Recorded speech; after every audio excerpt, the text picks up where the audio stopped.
fun begins. What's up, boys and girls? Welcome back to another stream.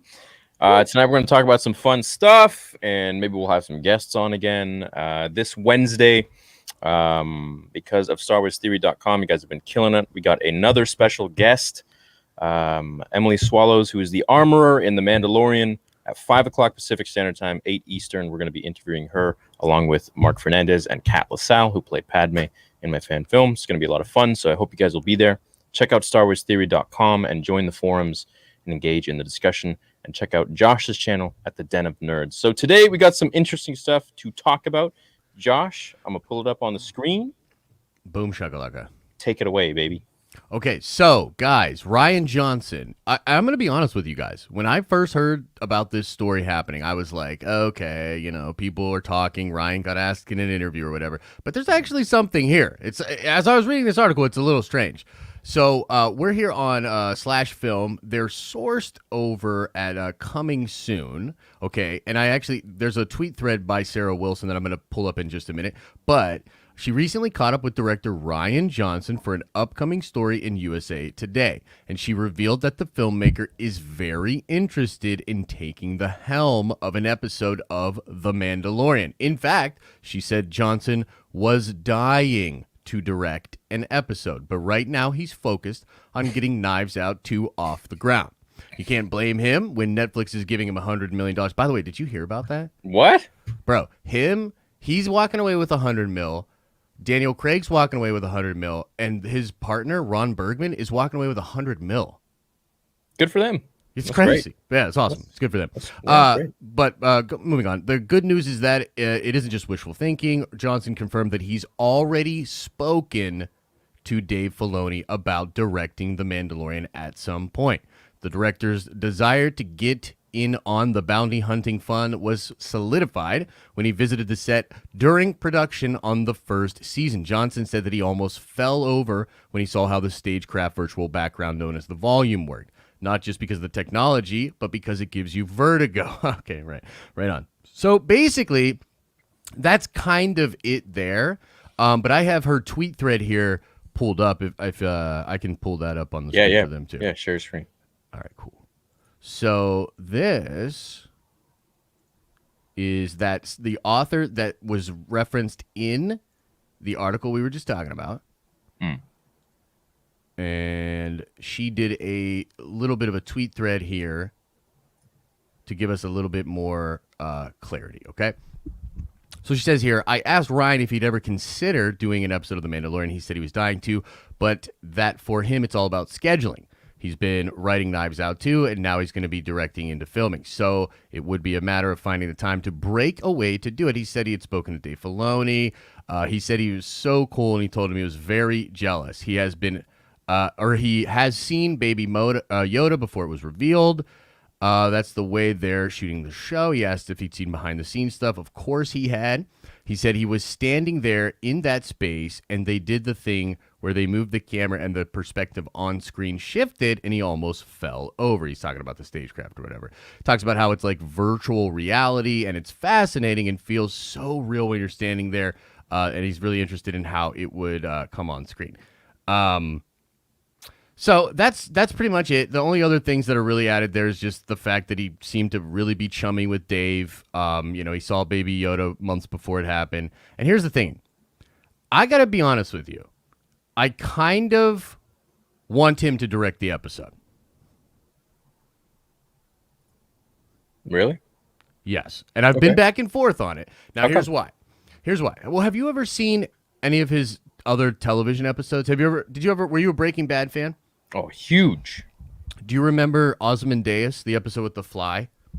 Yes. That was Rian Johnson, written and directed. He did a great job with it. So here's the thing.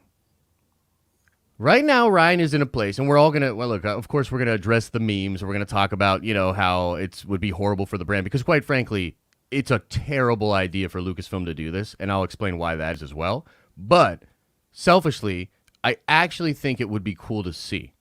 I think he could actually do an incredible job. And as long as he wasn't crafting the story and sort of Dave was there and John, was there to keep him on the rails, I think it could not only be really entertaining, but what if it was amazing and a lot of Ryan Johnson haters kind of started to come around? Do you think that would be possible? Here's what I think about Ryan Johnson.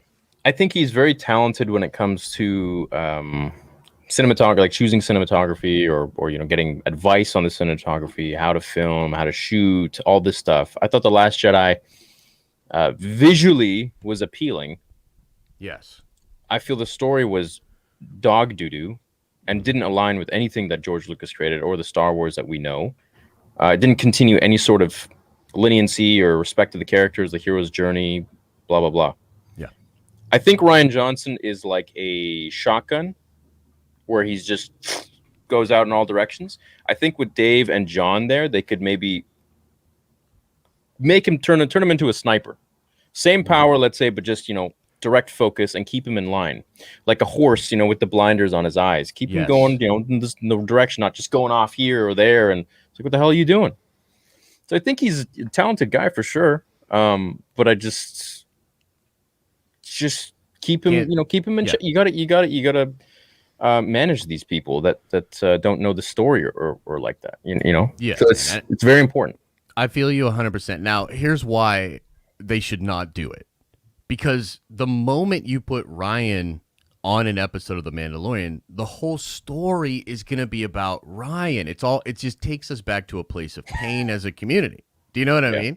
Yeah. So, like, I'm sitting here saying legitimately. That's the thing. It's the association. Exactly. And so, like, that association, that's probably not even Ryan's fault. Ultimately, that's probably Kathy's fault. You know what I mean? For allowing a lot of these things to transpire in the way that they did. Whoever is there. Exactly. Right. So. And so I don't know, man. It's a wild thing. I would tell you, just from sort of the public relations business side of things, I would never do this. And why would Ryan do it? You know what I mean? Like, Ryan is going to go kill it in Knives Out land. I think Ryan is probably, aside from him maybe never being able to do Star Wars again, he's going to walk out of the sequel trilogy looking way better than a lot of other people that were involved. Because I think even the people that hate The Last Jedi, I mean, there's some people that hate Ryan because of the way he treated fans and some of that. But mostly people just don't like that film. But the more we hear about like what was going on at that time with Lucasfilm leadership, actors, producers, all of that, I mean, the less for me personally that I'm like, oh yeah, no, that's a lot of Ryan. You know what I mean? Like it just simply can't be. He's just one dude that did get carte blanche on a sequel, writing and directing one of the most important sequels of all time. By the way, like, why did they give that to Ryan Johnson? Like, that's the mistake. You see, it's not Ryan's fault. It's the people that thought, let's get Ryan Johnson to write and direct the most important sequel in the last 100 years. Yeah. What? Yeah. Like, that's ridiculous. So it's a mixed bag, and I think that the simple fact that just her talking about this blew this story up to the level that, you and I are talking about it is exactly the reason that they should not hire him. You know what I mean? Mm-hmm. I don't think they should do it. Despite you just say you want to see it? Yeah. That's the point. That's the tragedy. That's the tragedy. What if he goes in there and turns Luke into like this absolute monster beast, cool, insane, and it's like, I'm sorry. Okay, that's actually then what are people going to say? That's an incredible point. Do you think he wants it to try to do right by Luke and to try to win back some fans? Do you think that could be on his mind? Well, I don't think he cares. But what if he does? What if he came out? The Last Jedi hasn't affected his career negatively. It's only created trolls. Yeah, that's rightful. True. Right, I believe, in my opinion, rightful trolls. I'm one of them in that sense. Mm-hmm. But as you said, he just got $100 million doing a deal on Netflix. I mean, the guy's he's successful. He's laughing, and we're talking about him, and he's off doing huge things. I agree with you 100%. So, yep. Who's the clown here? I mean, bro, for sure. Dude, and that's the thing. He, in some ways, maybe you could hold it against him because it felt like he wrote the movie to do that. Like, he more or less was more concerned with people always remembering his Star Wars movie than maybe he was with like just doing the right thing for the story. Yeah. But again, he is Ryan Johnson. I feel like in the hiring process, this would be a question that would come up. Like, are you going to selfishly put your own shit way before Star Wars? Yes or no? You know what I mean? Like, or at least getting a feel for somebody. Like, hiring somebody is an incredibly important thing. Hiring someone to do the most important sequel in the last 100 years. I just don't understand why he was qualified. You know what I mean? But once he gets hired, then he's going to do his thing. You know what I mean? So I think he did it on purpose. The hottest spotlight ever made, and people are going to be judging that episode. But the thing is, even if that episode is good, even if it's bad, it's not all him like it was with The Last Jedi. So it's, True. He actually has a team of people around him. That's a great point. That are influencing the story in some sense. So let me ask you this then, because Mando tends to have some one-off filler type episodes and then very central episodes. Mm-hmm. Which of those two would you prefer him to do?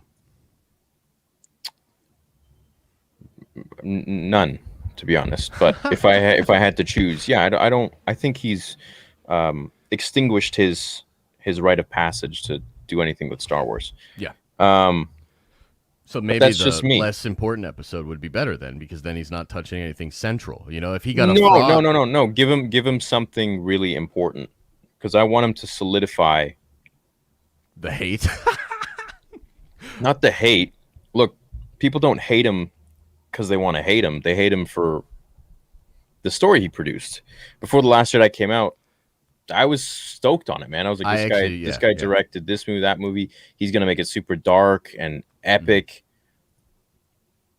It didn't happen. I was a big support. I was very excited. I think there was the most excitement around The Last Jedi of any film that I've seen. I agree. Besides the prequels when they were coming out. Yeah, I agree. I think in some ways that actually speaks to what happened. You know what I mean? Because I think people underestimate what that anticipation was. I mean, frankly, I think Lucasfilm did. Mm-hmm. You know what I mean? And all these filler episodes, in a sense, they actually, I find they just, they are fillers, but they build the connection in a way. They build the character arc with different people.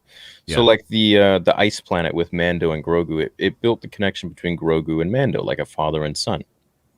Yeah. I mean, I love all of the episodes. I just think that there are some episodes that feel, and maybe we'll get less of them, you know what I mean, moving forward, but there are some episodes that feel a little bit like villain of the week, sort of your weekly adventure.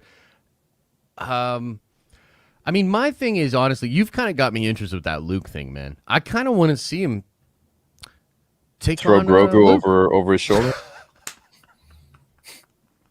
Yes, absolutely, that would be bring amazing. The Porgs back. I just don't think the guy understands Star Wars. I don't think he understands that this is really a legacy that you're continuing. You're not creating.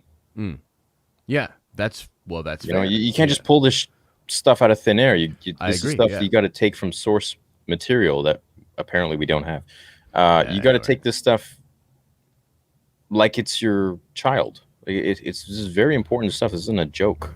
No, I agree, and I think I think his argument, or like the argument of people that defend the film, is that he took Luke from a place of basically not being Luke, but he did sort of attempt to put Luke back on the shelf the way he found him before he killed him.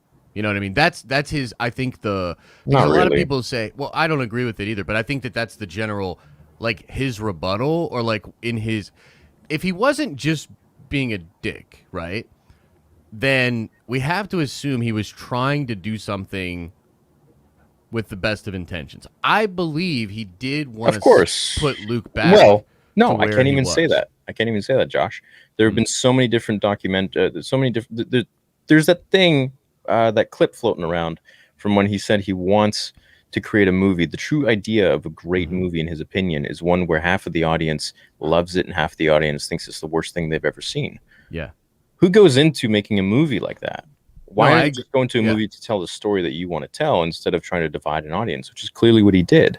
I agree with you 100%. But again, Disney should have known that that's who they were hiring. You know what I mean? Like, I've seen Looper, I've seen Brick. You know what I mean? Like, I know what he likes to do, so subverting expectations was always a thing of his. You know what I mean? And so I think it's just weird that that they wouldn't do that. I mean, but here's the thing: I guess the question we're having is, and this is fair. I agree with you that he did a lot of this stuff on purpose because that's his style, right? Mm-hmm. I guess what I'm saying is I think if Kathy had just put him on a different project, like things would be completely different. The problem was they hired him to do this integral movie, and then he was more focused in making a Rian Johnson film. But when you hire Rian Johnson to do a Star Wars movie, I feel as though that's why you hire him. It would be like hiring like a crazy director, right? That does, like, let's say Guy Ritchie. If you remember those old Guy Ritchie action movies, they had the crazy cuts and the crazy cinematography, right? So it would be like hiring Guy Ritchie, but then getting mad that he did one of those poppy, snappy sequences with the crazy cinematography, right? It wouldn't make sense. Like that wouldn't make sense. So I don't know if I'm really mad at Rian for being Rian. I think I'm more mad that Rian was positioned with that film by leadership. You know what I mean? Well, look, and that goes to the super chat here by Casey. Filmmakers are artists. They're going to get as creative as they're allowed to. The Last Jedi was on KK for not giving him directions, having a plan to follow. Sure, and I agree with that. But also, how many times did he have meetings with Mark Hamill? Dude, you're 100% about Luke right, Skywalker, brother. And I wish it's not like he was just yeah. Luke's gonna be like no. You have the guy who played Luke telling you what's up.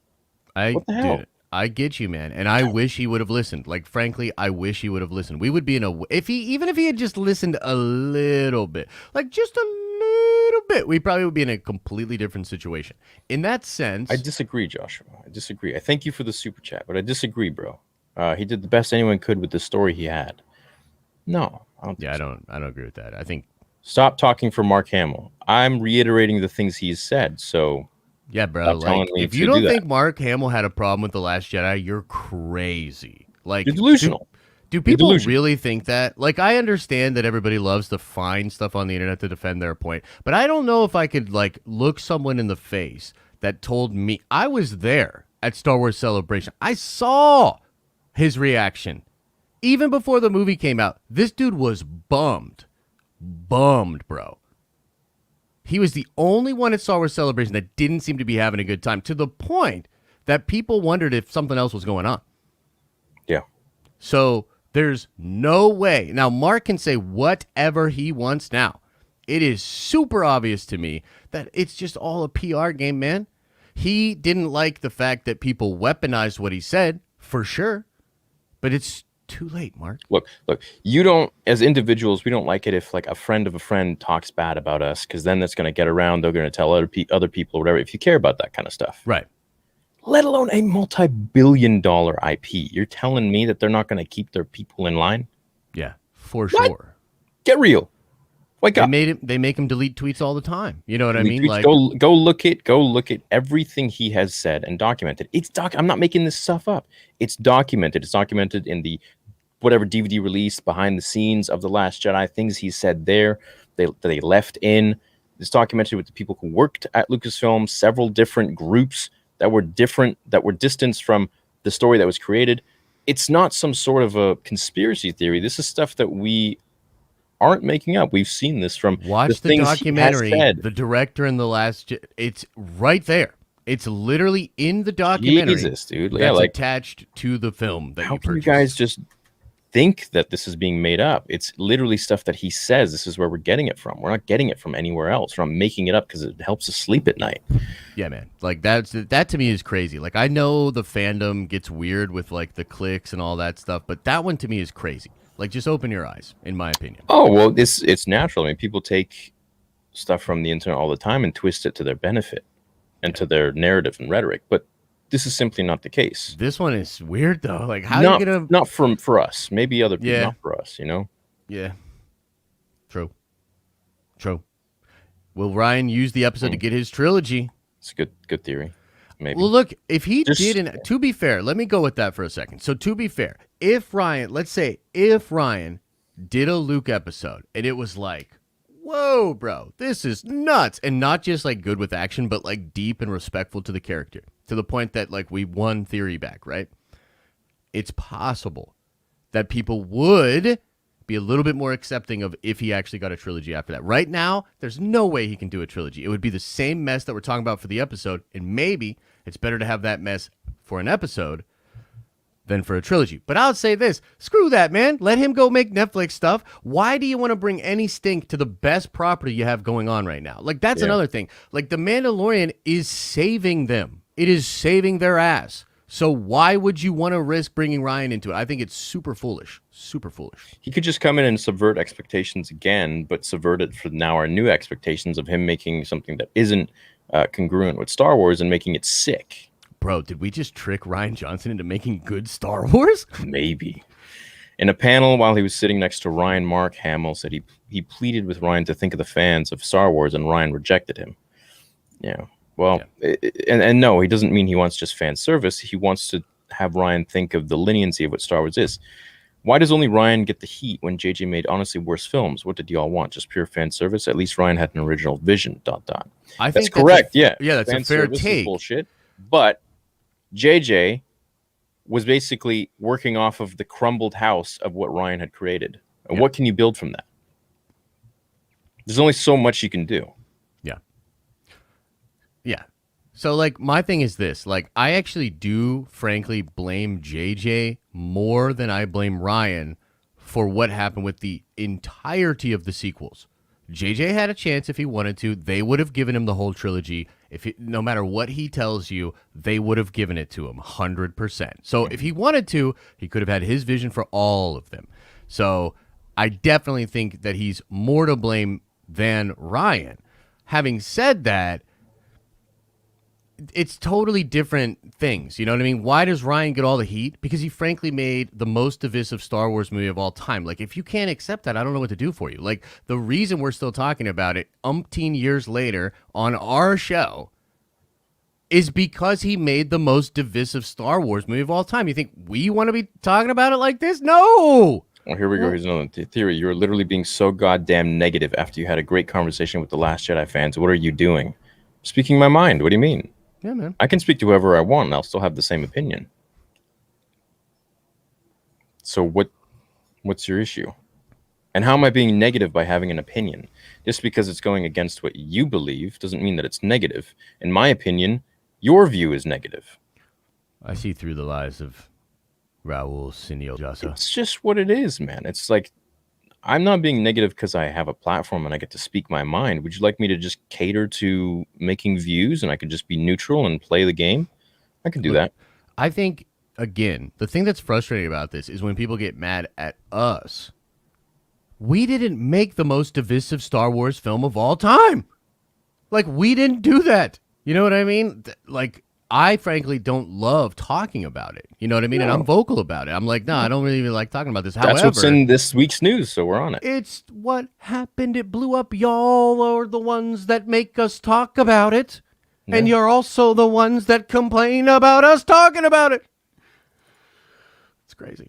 The JJ movies, and especially The Rise of Skywalker, felt extremely soulless and with no passion. I would argue that the first one feels like it has a soul. And I would say that the third one is like a weird robot dead body that a soul somehow went back into. It is cancel culture nonsense. You can't have an opinion. If you have an opinion that doesn't align with what someone says, then all of a sudden you're negative. You're toxic. What a joke. Get real. By the way, shout out to my new shirts. Yo. Make sure to check it out. That I would love available to in all that. sizes, all different styles. And also, talent without training is nothing. I love that. I love that. But you know that he probably didn't mean anything by it. Yeah. When he wrote that in there. Yeah. So. All right, you want to talk about something else? You ready to move on? Well, I mean, if you got a little more to say. I mean, okay, let me just say There was a point I had on like 2 super chats ago, but I can't even remember what it was. I just think that here's frankly where it is like Ryan could absolutely do an incredible episode of The Mandalorian. I personally, as a fan, because I love redemption stories and I frankly love Ryan's work, would be interested in seeing what he could bring to the table for a Mandalorian episode. Also think it's the worst idea ever. Don't do it, Lucasfilm. That's where I'm at. Agree with that, man. Sent you a message on Instagram. I have access to Star Wars movie props. Oh, that's great. I don't check Instagram messages or emails or anything, so that's probably why I haven't seen it. I'm not interested at this time, but I appreciate it. Thank you, Seth. Okay. Did you know George Lucas? Yeah, what? I just want to talk to you about this weird rumor, okay? Have you ever heard of a Star Wars character named Hammerhead? No. Okay, me neither. I had to look it up, and apparently there was it's those hammerhead shark-looking alien dudes. Do you know what the name of those aliens are? Offhand, I don't remember. Oh, you're not talking about the Ricotta. No, not quite. But the Ricotta definitely actually look like that as well. But the ones that kind of have a flatter face. I know what you're talking about. Yeah. I don't know their species name. Yeah, I forget. I'll find it in a second here. But so apparently there's a rumor. There was an extra that was working on The Mandalorian as a bodyguard for a person named... You're not talking about Ithorians, are you? I'm talking about Ithorians, yes. Okay. Yep. So apparently there was an Ithorian named Hammerhead that was like a low-key gangster in like an old, whatever, like Legends thing or something like that. And there's a rumor now that this character is going to be a big part of Book of Boba. And there's a scene where both of them have an interaction in a cantina. Both of them have multiple bodyguards. There's some kind of a confrontation. And then it's seeming that they will team up against some kind of other enemy. Okay? Now, basically to me, the only thing that's really worth talking about here is that it could give us some kind of indication to what Boba may be doing during Book of Boba. It seems like he might be recruiting other bounty hunters to potentially go after another bounty hunter or enemy in the galaxy. Right. And I'm wondering, at this time in the galaxy, like, do we know who could be like the new Jabba? Like, who's the kingpin of the galaxy at this point? Is there anybody like that? They could bring in Dirge again if they want. Yeah, maybe they could something bring in like an that. HK-47 if they want, like a type. But the Hutts, dude, I mean, the crime world is still a thing. It's a big thing, yeah. So it's not really like, it's not like it can just go away just because it's not related to the Empire. It's not affiliated with the Empire. Right. So do we think Boba is perhaps looking to become 100%. the new? Yeah. Yeah, 100%. He's taking over the underworld, man. Dude. Kingpin Boba Fett, like being That's what this show is going to be about. It's going to be about, I think, what George, kind of the stuff that George wanted to make with that 50 episode thing that he wrote about the underworld of Coruscant. Yes, I love it. I love it. So do you think then, if we head towards Mando Vengers and all of these teams come together with basically like Din and Bo getting all the Mandalorians together, Boba having access to this massive like pirate army, underground kind of hitman kind of thing, are we going to see like those two team up and have like the underground with the Mandalorians and also the New Republic maybe fight Thrawn or something to that effect? Do you think that could potentially be the way it goes? Potentially it could be, but I'm thinking there also could be some sort of other bad guy. I mean, who knows? I mean, if they're going to bring in maybe the apprentice of Darth Maul, Darth Talon, they could bring that in, Why not? Bring in a Sith badass chick. Crazy, like just... Yes. So let's go with that. So then that's kind of like George's sequel trilogy, right? Yeah. So if they go with that and they take sort of what George was going to do with Maul and Talon and just give it to Talon, but connect her to Maul, then, man, what a cool... We could see a version of George's sequels technically at the time. That's what I'm saying. Yeah, That would they be could incredible, create man. the whole sequel George trilogy. One of his treatments, he had several, and it could be within 6 and 7. Yeah, for sure. You know what's funny? I thought Jay was totally kidding, but he might actually know everything about Hammerhead. He does have some access. What if he does? Maybe. What if Hammerhead's like the biggest story and we're not supposed to be talking about it? Don't know. Oh well. No, it's all Hey, what was speculation. up with Pablo? We haven't even talked about Pablo. Okay, yeah, we can get onto that now. Someone's adapting Night Stealer, probably do a miniseries.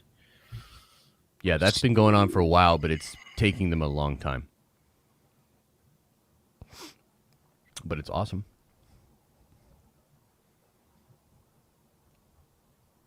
Haha. Yeah, so I just got confirmation. I'm gonna send you something right now. So yeah, so why don't you take this away while I talk about it? So in the new High Republic book, The Architect, Pablo has put himself in the novel Yes. as Paulo Hidala. As Paulo Hidalgo. No I shame. think this, yeah. So I think this is a Good for pretty ridiculous thing for Pablo to do. I guess I'm wondering, was this done before a couple of months ago or not? You know what I mean? I guess that's really what I'm wondering. Look, I hate to say it, but Pablo is a petty person. You know what I mean? I don't understand it, man. I think it would be best for him to sort of try to Yeah. take a back seat or whatever. You know what I mean? Just maybe get out of the limelight a little bit. This one feels kind of weird to me. But hey, maybe it's just a fun little, nod or whatever. But what's the character's title? Like King of Everything or something like that? Yeah. Something like that. Yeah, it's like something way too much. Well, a little too much. A little too much. Let me Yeah. bring up the we got the confirmation of it right here.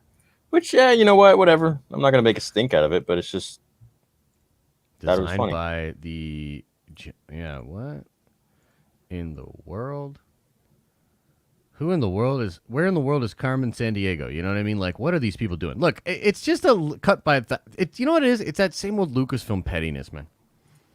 I don't want to necessarily go there, but wow, does it get tiring? And I just think they think, oh, we're just gonna be like people and be whatever, and they have Designed by renowned Jedi architect Pablo Hidalgo, the renowned architect himself. confirmation. So I guess it was back in January.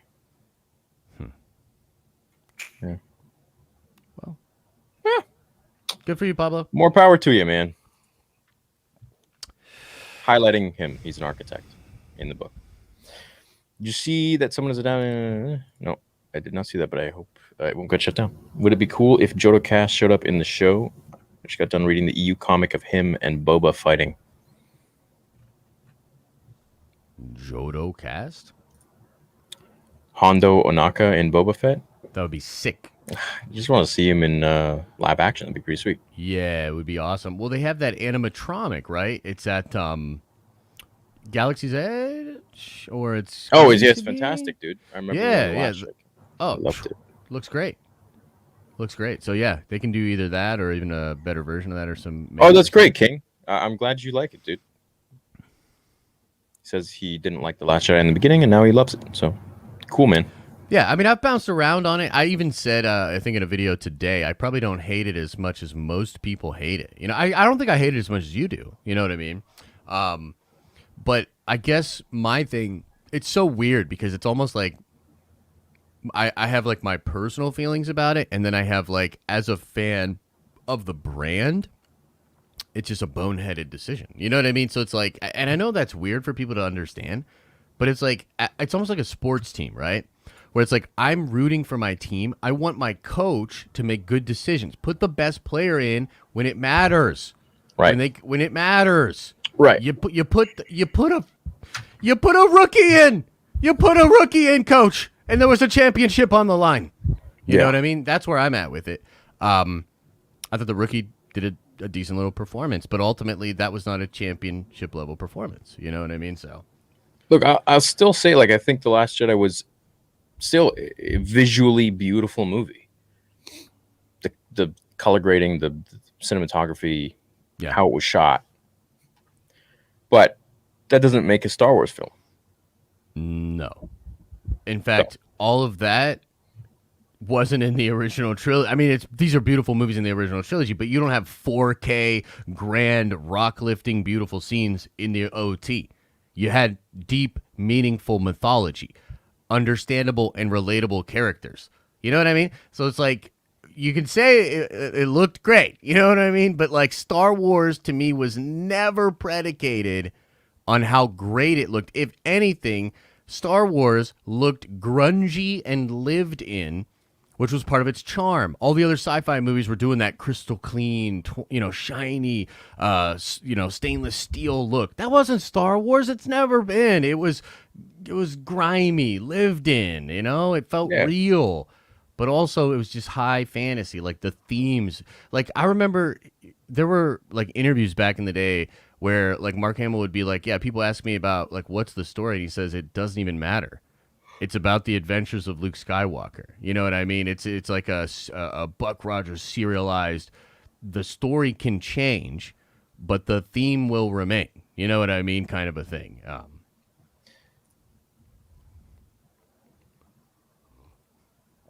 Why did I do this? Why did I do this to me?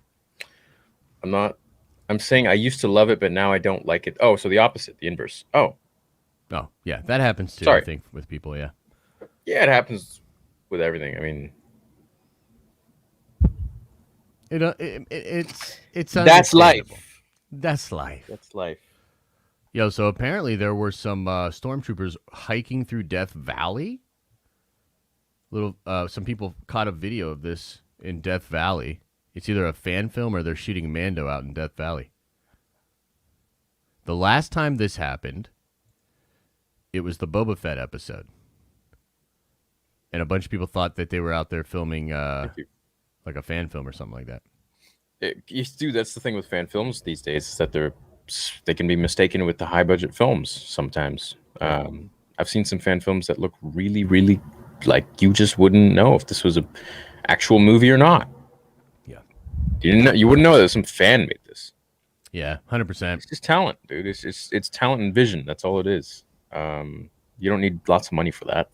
That just makes it more flashy, I suppose. Yeah, 100%. But the story is a story. 100%. Yo, so we're 2 weeks away from the Bad Batch, bro.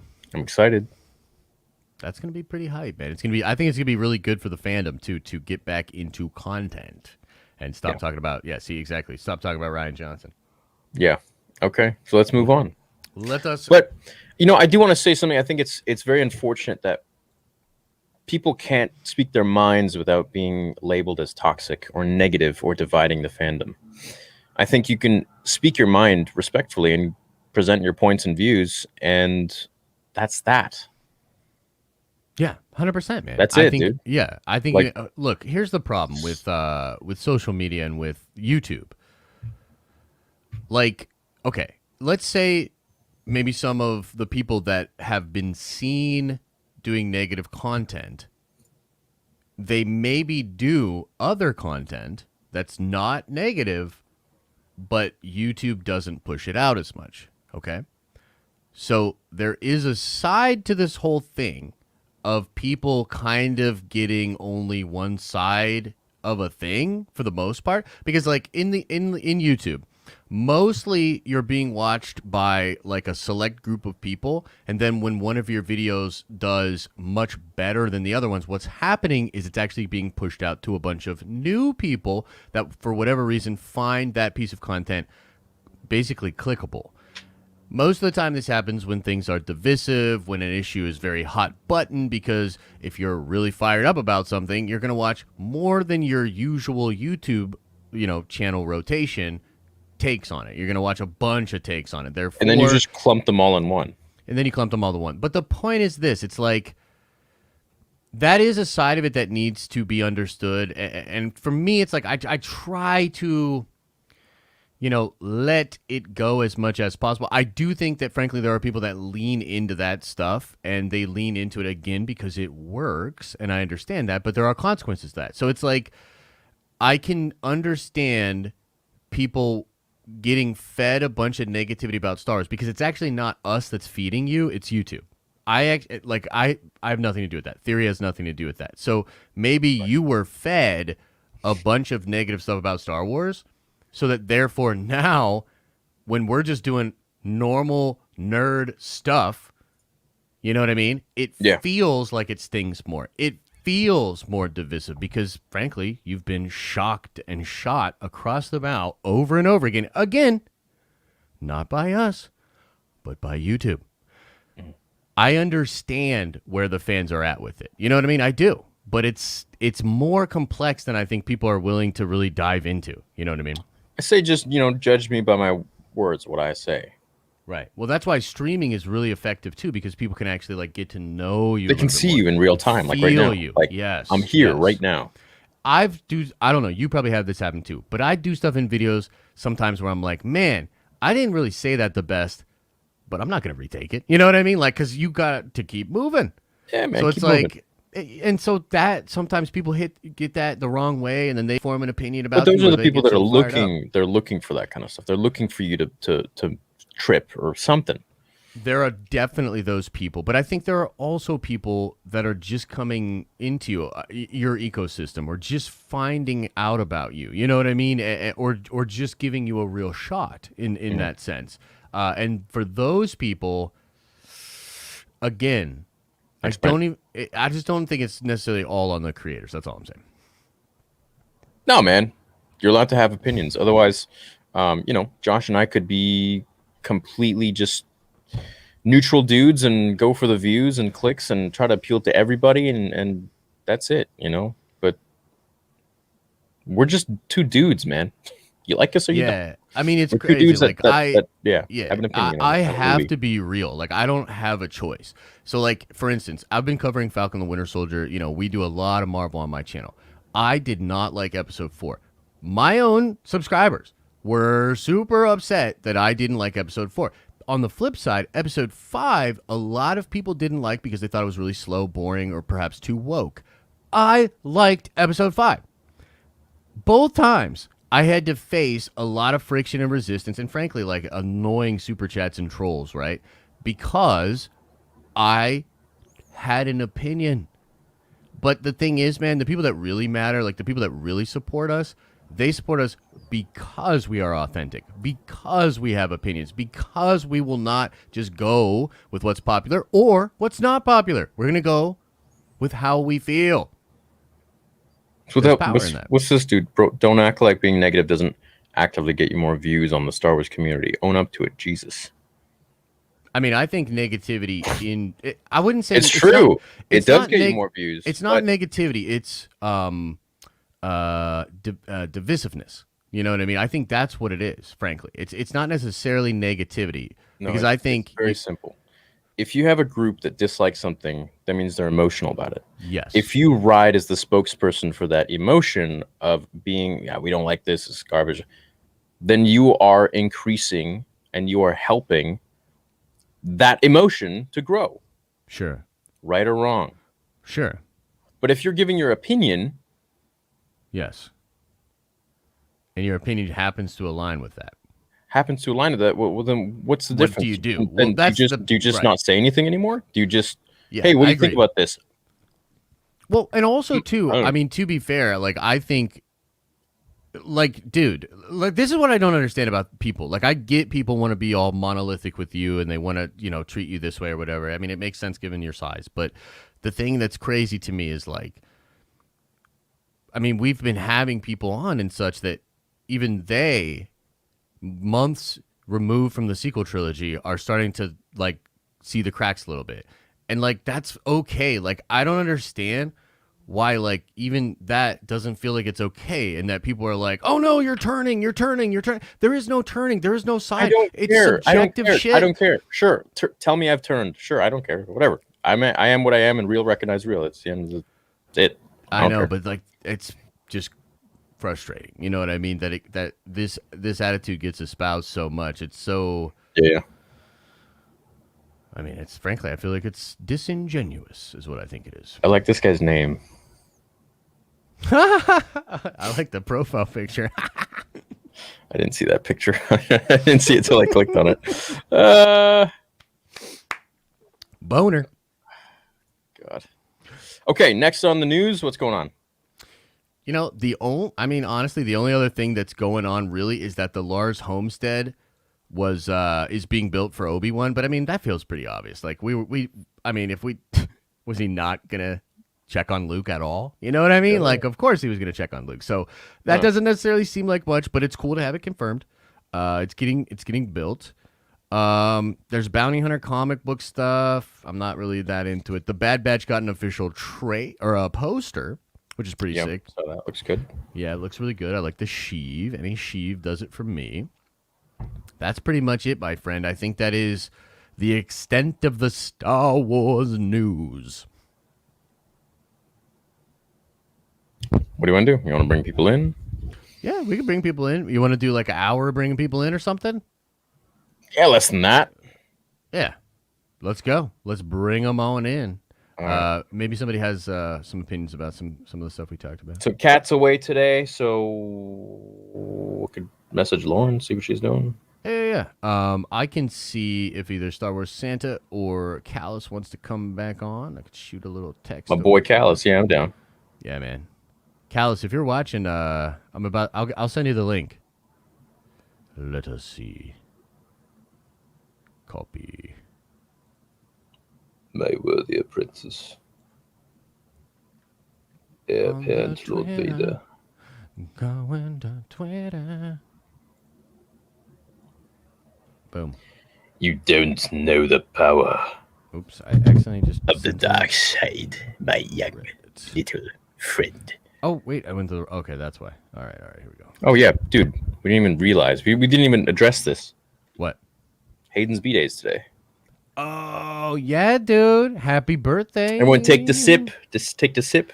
The Happy sip. birthday, Hayden. Anakin was right, you know? What's that? He just never did it, you know? Like, he's a good boy. You know, I don't think the system works. Exactly. 100%. All right, let me see. Tell us what you think about the Santa. sequels. Talk about the sequels. I shouldn't have done that. It's not the Jedi way. What's up? Hi. How was your week? Hello. What's going I mean, today was technically the last day of my spring break, my 3-day spring break. So that's on? nice. Oh, what the hell? Back to Ouch. business. 3 days? 3 days. That sucks. What kind of a spring break is that? I mean, we had one other 3-day weekend a month ago, and that was technically the other half of our spring break. So, Why are they splitting it up now? That's weird. I mean, COVID. Why? They don't want people traveling, but people are traveling anyway. So, But still, you only get 6 days? yep, and they're a month apart. Here he is. Haha. Okay. All right. It's fortunate. That is unfortunate. Do you have? I'm sorry. I was trying to send I links missed out. Nerd Did you have Council any live with opinions? 10 beautiful souls. However, just finished it now and seeing you live again. So here I am. Anyway, love the content of Nerd Council and it cracked me up. Fun to watch, enjoyable. Well, thank you. Appreciate it. That's awesome. Yeah, let's try to get everyone in here. Lauren, did you have any opinions Hold on all of the haterade that Theory and I were drinking just now? Because yeah, Yeah, what do you think about all this? I Ryan definitely directing. do have very strong opinions about The Last Jedi, so I definitely do have opinions. I go back and forth on this all the time because I definitely think Rian Johnson is very talented. I definitely think he's extremely talented. And you know, the part of me that doesn't want there to be hate or division in the fandom wants him to do something that succeeds. But at the same time, there's the part of me that, you know, was the upset fan with The Last Jedi and, you know, worrying we might just go back to that. And so it's a toss-up. It really is a toss-up because you don't know what the end product is going to be. yeah. If it could be positive, it would be great. But it feels like why take the risk, especially on Mando? Like it to me, that's like what I just don't understand. But he is really good at television. I mean, the possibility of him actually doing a great job is high. But I don't even know. Like people might just look right past that at this point, anyways. Yeah, there's definitely some people in the fandom who will just see the name Rian Johnson and just write it off and not really. They'll most likely look for any small thing that's wrong, because there are definitely people in the fandom who do that. And yeah, I mean, it's just a difficult situation all the way around. Yeah. Also, nobody's talked about this, but I've seen it on multiple fan accounts. Today is Hayden Christensen's birthday. Yeah, Yeah. Well, you were coming in. We were. Yeah. Oh, well, I had to turn off that tab. Yeah. No, we just addressed it, but no, it's awesome. Happy birthday to Hayden. How old is he? 40. What? Wow. my boy looks good, dude. He looks great, dude. He's gonna kill it in that Obi-Wan show too. I'm gonna tell you. Yeah, they don't really have to do any de-aging. Yeah, it's pretty brilliant. He's a little skinny. He's looking a little skinny, but Yeah, he I'm pretty did. sure He, that's too healthy. naturally. he put on some. That's true. He put on some nice size for Anakin, though. yeah, he looked Like good. he got as much, I think, as he could on that frame. Was that CGI on his body at all, or was No. that was him? No. Yeah, he looked good. He was lean. Yeah, he did good. And did you see the? Have you read the High Republic? What do you think of it? No. Most of what I keep up with when it comes to comic books and the books is that I don't typically read the Star Wars books or comic books.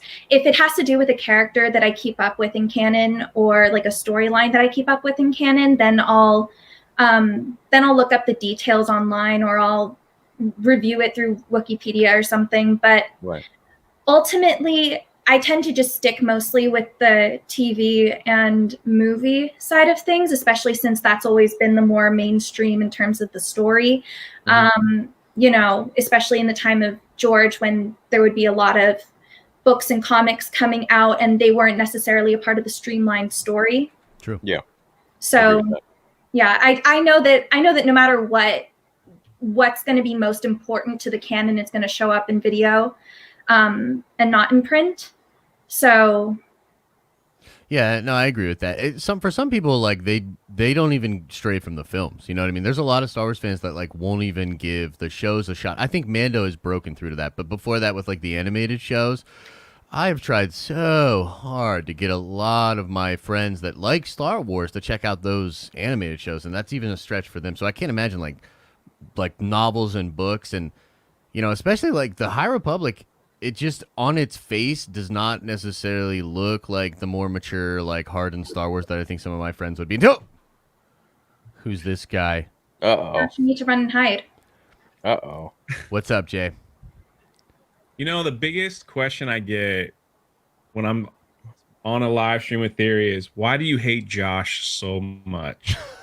Really? And I'm not going You to get that answer that question? because people keep sending me super chats. What?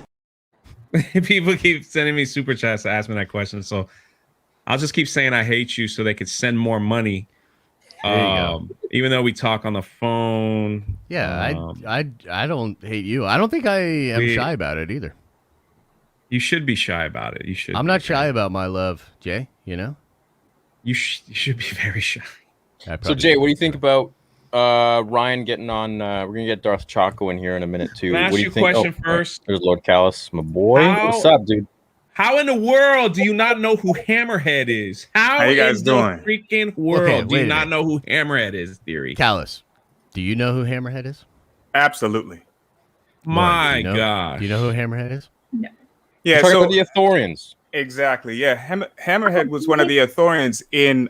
He's the first Ithorian that we see in A New Hope, and the reason why we know his name is Hammerhead is because of the figure. Because when the figures okay. came out, they called him Hammerhead. Because otherwise, you don't know that. But Okay. when the Right. figure came out, the figure named him Hammerhead. The first time we saw him was in episode 4 in the cantina. Exactly. Yeah, he was talking. So is he Talking business. Because he's in the okay. Yeah. Huh. Okay, I'm more familiar with like background prequel. He's the alien-looking dude where his like face goes Yeah, up the like this. And Ithorian. he goes out, Yeah. and his eyes are like. Exactly. Like a hammerhead shark, but with So He also works in the lightsaber factory at Galaxy's Edge, getting lightsabers. what? Really? Yeah, right, yeah. That's not a different one. That's And- the same. and- That's a different one, but they're okay. all the same to me. you guys I know bet. the I bet. Ithorians in Bane's series, right? When the Brotherhood of Darkness was fighting. Remember that? The Ithorian that was like had the battle meditation? I remember. I don't know, man. I feel like I'm projecting, but Yeah, I remember that battle meditation. I remember the is battle just meditation, OP. but I don't remember Thorian. Who doesn't remember Battle Med? What kind of Star So- Wars people? All right, I Okay, don't Jay. know what Jay, he's what's battle meditation?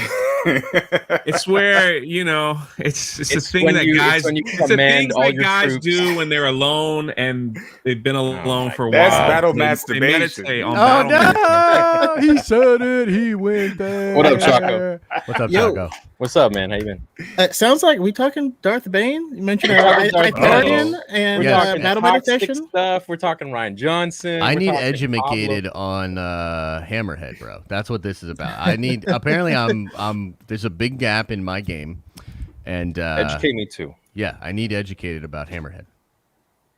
I'm Go for it, shocked. Somebody. Shocked. Well, Salute so Jay. is it a big deal that he's in the show? Then is this like am I not It's as excited as I huge. should be? Yeah, it Okay. is. Okay. Absolutely. He might Yeah, be absolutely. the enemy here. He might be the big bad.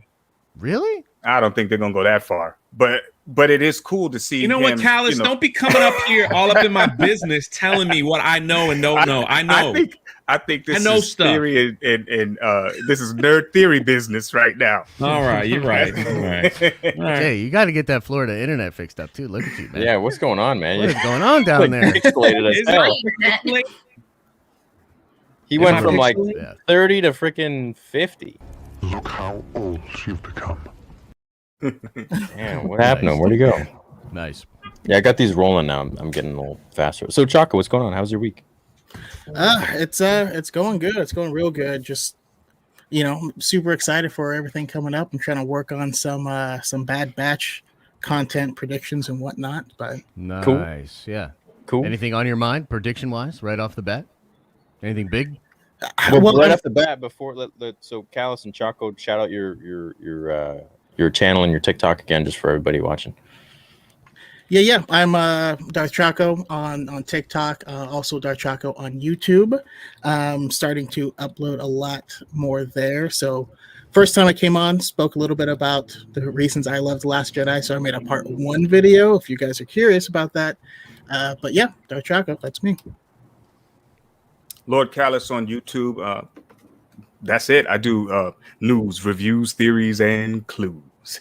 And so that's the channel here on YouTube, and I appreciate you guys for having me again. Thank you. Loved being here last week. Absolutely, man. I got a TikTok, by the way, Chaco. The Den of Nerds on TikTok. I have no idea what it to do. Definitely giving you a follow. So- Nice, yeah. Chaco, what do you think about Ryan Johnson possibly directing an episode of The Mandalorian? Or The Mandalorian? I don't know what he wants to do. I think you can love or hate the content of The Last Jedi, but as far as what he is able to frame as a director, I mean, I don't think you can deny the quality on that. I mean, it's such a beautifully shot movie. If you look at like the most popular or best reviewed episodes of Breaking Bad, that's Ryan Johnson. Like the guy knows his way around a camera. That's a joke. He does. I'm sorry, I mean to interrupt you. What, you don't think he did good episodes of That was That was the worst episodes of Breaking Bad. what? And Ryan Johnson fans always throw that in, like they're always saying, "Oh, but he did Breaking Bad good." That's the argument that I constantly hear. But do you I didn't like recognize his that episode. you're in the minority there? Because I it's claim widely minority. Yes, I you claim are the it. minority in this regard. Well, it was the Fly episode. I mean, I thought it was dull. it wasn't crazy progressive for the story, but it was fine. I didn't mind it. Did you see Knives Out, Jay? And also, you totally interrupted Darth That's Chaco's fine. I know. That's why I said I apologize. I didn't mean to cut him off. I was forget we're very not on rude. my channel. It's okay. It's all good. I apologize. Yeah, we don't do that shit here, okay? So, So uncivilized. so yeah, Chaco, as you were saying, I mean that was really coming towards the end of it. I also I heard that Dave Filoni actually was on set with Ryan Johnson to get some of the feel for live action directing. I don't know. I think he's a talented guy. I'd love to see it. yeah. Would you want him to touch something that's progressing the story, or do you want it to be more of, like a filler? You don't care. I don't care either way. Personally, I would prefer him have his own separate Star Wars project that's separate from things that are already existing. Give him his own little playground. Because at the end of the day, I feel Star Wars is for everyone, and if we're getting this much content, then maybe we can get something that's just for more angled towards these fans. But Yeah.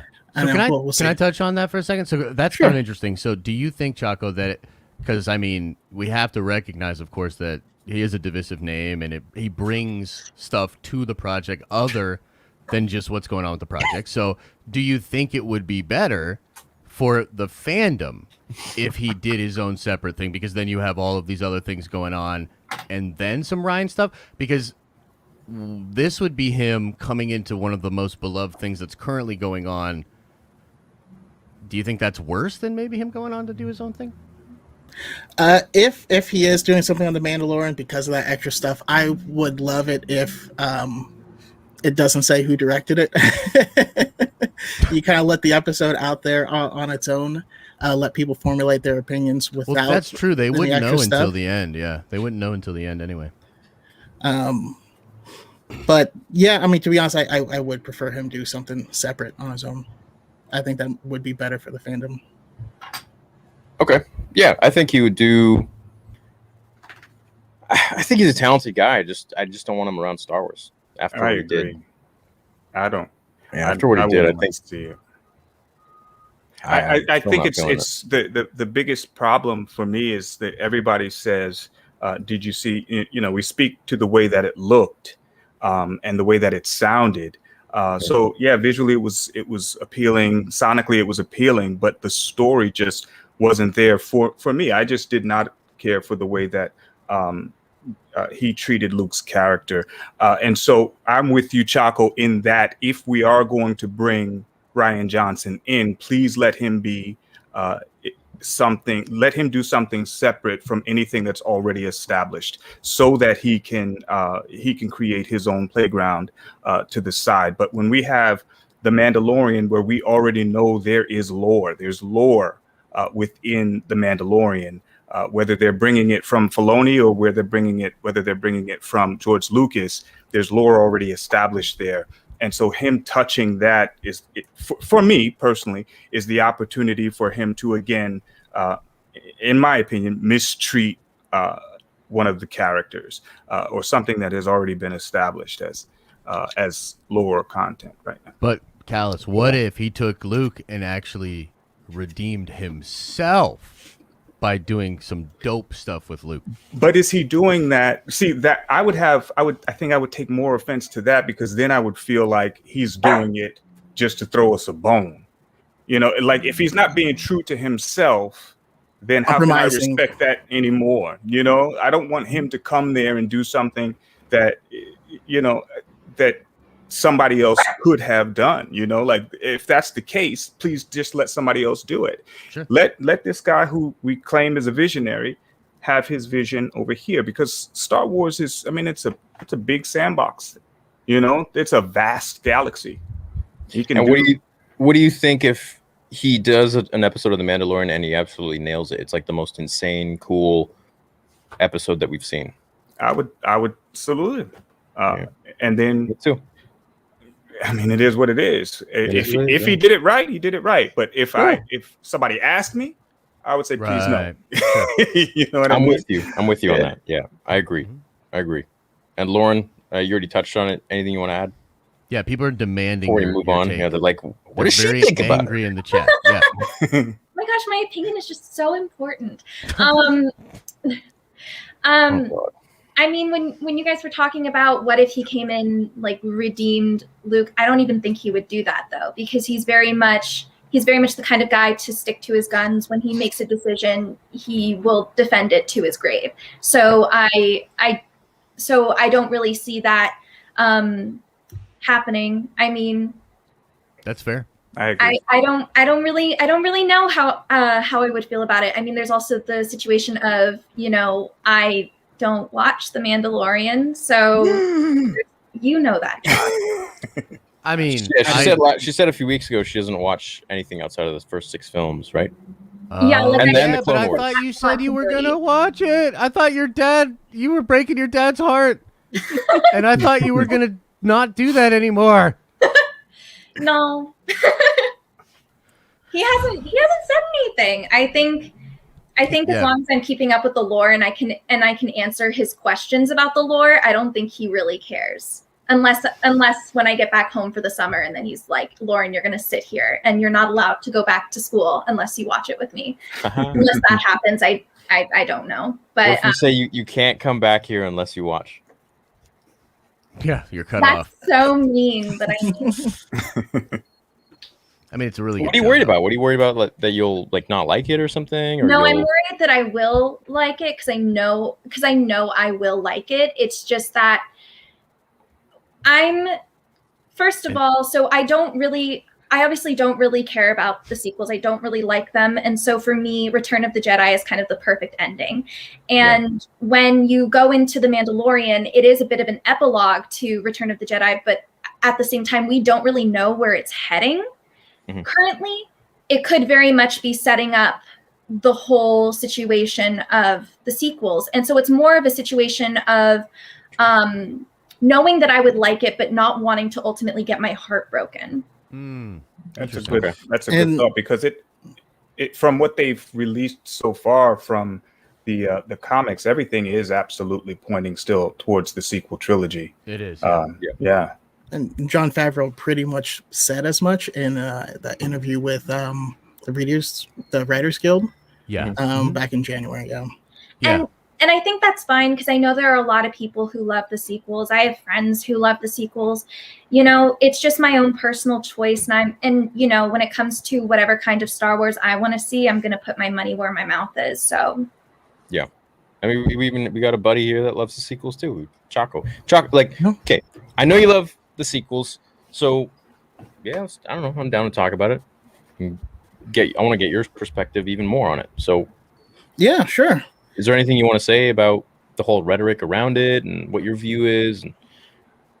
Yeah, I mean, actually, real quick, one last thing I wanted to touch about on if Rian Johnson did touch Luke as a character, he would absolutely have Luke in his prime, though. That is the story. Luke didn't go into exile until like 6 years before The Force Awakens, right? And that's what JJ set up. So anything he did before that would still be prime Luke if he touched it. So, and that wouldn't be any sort of diversion off of his vision. So I did want to say that.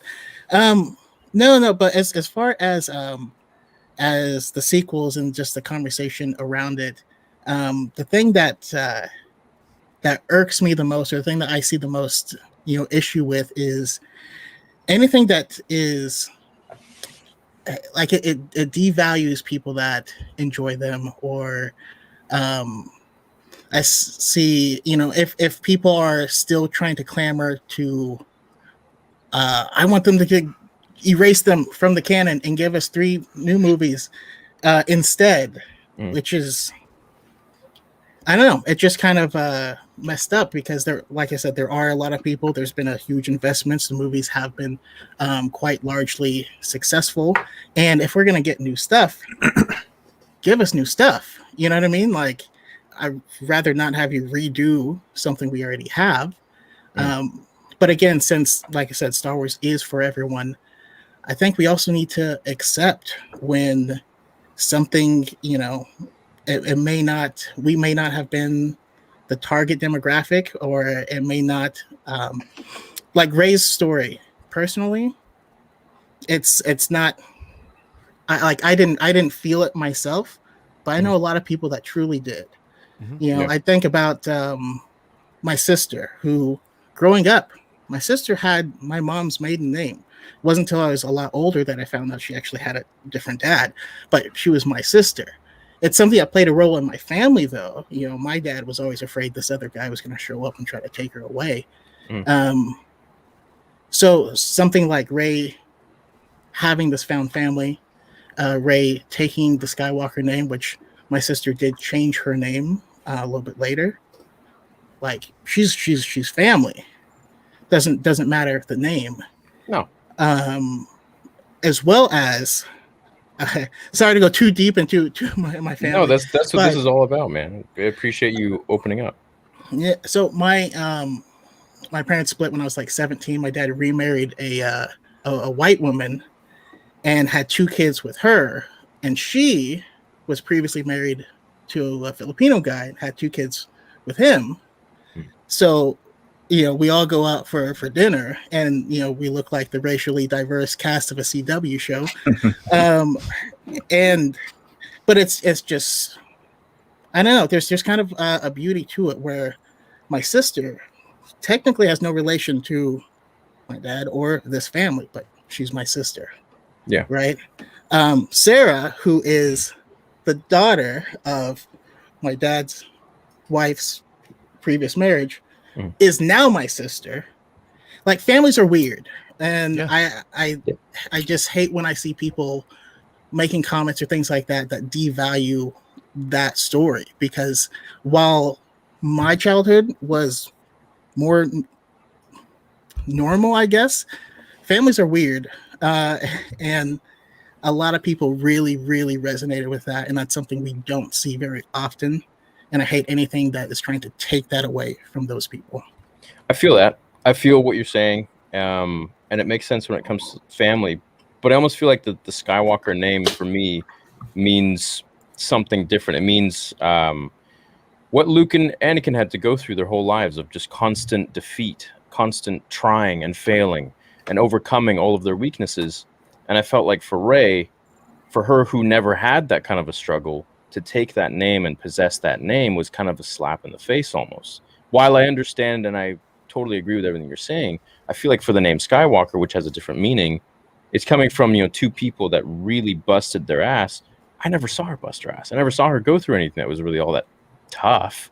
And correct me if I'm She wrong. died. Correct me if I'm wrong, you know?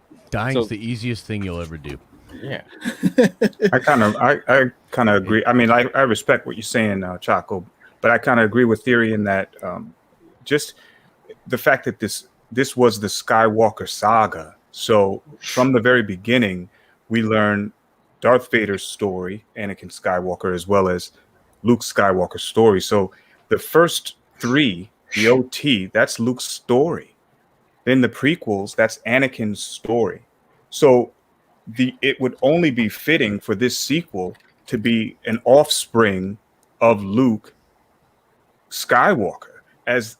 I mean, you could stretch it and say Leia, because she is also in there as well. But that just seemed like that was the central point of and the natural progression of this story. And so that was part of the reason why it was upsetting to me, because it sort of deconstructed what had already been there. I do respect what you're saying, and I get it. I don't think it takes away from that, but why not then have written it so that she was a Skywalker, and not the fact that we kind of piece that together, because at the end of the day, we know that wasn't the original story. We know that. So that kind of came together at the end, because out of her own mouth, they didn't know she was supposed to be a nobody. She was a Skywalker. At some point, she was a Skywalker. That was on the table. Like, apparently that was on the table. So yeah, as well as a Kenobi, as well as a Palpatine. Yeah. Well, I mean, looking at that Daisy Ridley interview, right? She was asked, have you always known, what was that journey like? And she's like, in the beginning, there's a few things that threw out Kenobi, whatever, and then they really settled on no one. And then the change before episode 9. That being said, changing who her family was doesn't necessarily mean that they didn't have an end goal for her, an end goal of her ending up being the Skywalker of the next, of this trilogy. And also, seeing as this was the end of the Skywalker saga, this was intended to be the end of it, it would make sense that all the Skywalkers who came from the Force, right, there's no father, in the end return to the Force. And this would be a way that they could keep the main character alive to continue if they want to do further stories. But also there is kind of a beautiful symmetry in watching a Palpatine manipulate Anakin and turn him to the dark side, but to have a relative of Palpatine on the other side in the end, bringing the last Skywalker to the light. I think it's being a dope. nobody would have been I sick. I actually love the Palpatine thing, but I just wish it had been teased throughout. It's so clearly just tacked on to the end of the trilogy. Like, if there were really cool elements that sort of drew you into that intrigue, I think it's fantastic. It just doesn't play like that for me. You know what I mean? Yeah, and I totally get that. I really wish they had done something more, especially in The Last Jedi. The movie is certainly not without its faults. As someone that is always reading everything that comes out, I have to say I wasn't too surprised, but they could have set it up a lot better for more the movie going audience. Yeah, it just would have felt cooler. I felt like they should have, like, Palpatine's name should have been said way more. I mean, frankly, a big problem I have with it, The Last Jedi, is why aren't more people talking about Luke? If Luke is this mythic thing, you know what I mean, that it shows up and everybody's like, oh, then why aren't people talking about him? Like, I feel like there's just a lot of stuff that didn't feel like I was living in the Star Wars world for me personally. Like, there's a lot of moments that are like, I get that it looks like Star Wars, it sounds like Star Wars, but I'm not living in Star Wars right now. Like, I don't know. That's the general feeling that I got, was like a I don't know how to explain it. Like almost a great copy that isn't authentic or something. I don't know if that makes sense. Yeah. But I think we need to let Jay be toxic. He's been just sitting there staring and biting his tongue. Let your hate what do you got to say flow. about It's your toxicity. You want me to go? Of course. I actually have to use the restroom, so please go fast because I want to miss movies, this. dude. Number one, you said you found it disrespectful when people tore down Rey because of your family. I respect your family. Family's weird. It's made up. My family's just as... I almost said screwed up. I wasn't talking about your family being screwed up. I'm just talking about mine. I found it very disrespectful when I criticized The Last Jedi and everybody dog piles on me for saying that I hate women, or that I don't like this, I don't like that, I don't like this. And they just dog piled toxic things that for one movie. And it's no different. If you didn't like that, you didn't like that. Listen, in my opinion, Rey could have been something special. She was a poorly written character, in my opinion. And I think they just tossed it around like they did with Finn. Finn could have been amazing. Finn was my dude. Finn was my dude from day one. And they just threw his character out the window. All right, like the sequels. I'm so mad. And if Ryan, I would have given pause to a lot of things, except when I started questioning things about The Last Jedi, and there were people that, instead of having a conversation with me, called me names. This is why Drunk 3PO exists today. Because of Brian Young and a few others, I will be respectful to Theory's channel, and he could text me if he says I'm going too hard. When they came at me and my family because I didn't like a movie, are you serious? Are you serious? They come after me because I'm friends with Gina Carano. Are you serious? That's okay, but disrespecting the sequels is not okay. You get what I'm saying? People show up in my comment section of my videos and complain about my videos. That's okay. Oh, that but we can happens to come all on here YouTubers, and be though. all, hey, everything's, everything's fine, everything's cool.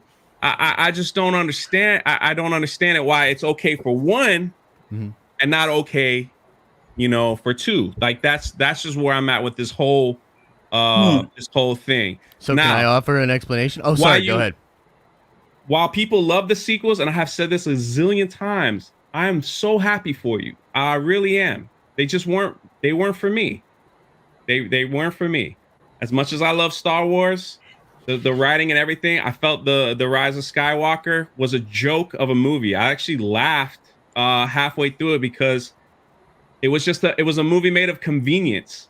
We're looking for a dagger. Oh, I tripped over it. How convenient. Oh, this thing is sick. Here, I'll heal it. How convenient.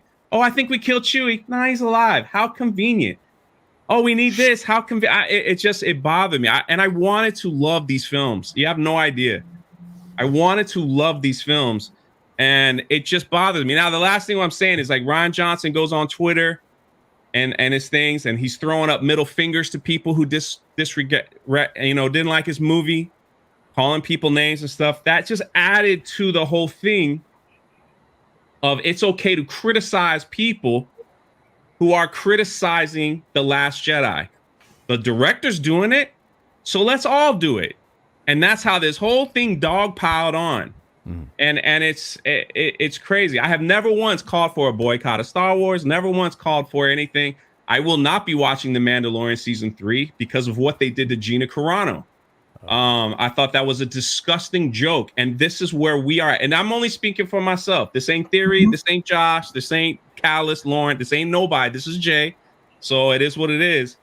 But it's just it's disgusting to me the way they are treating people within their establishment and all the things like that. I will continue to talk about Star Wars because I love it.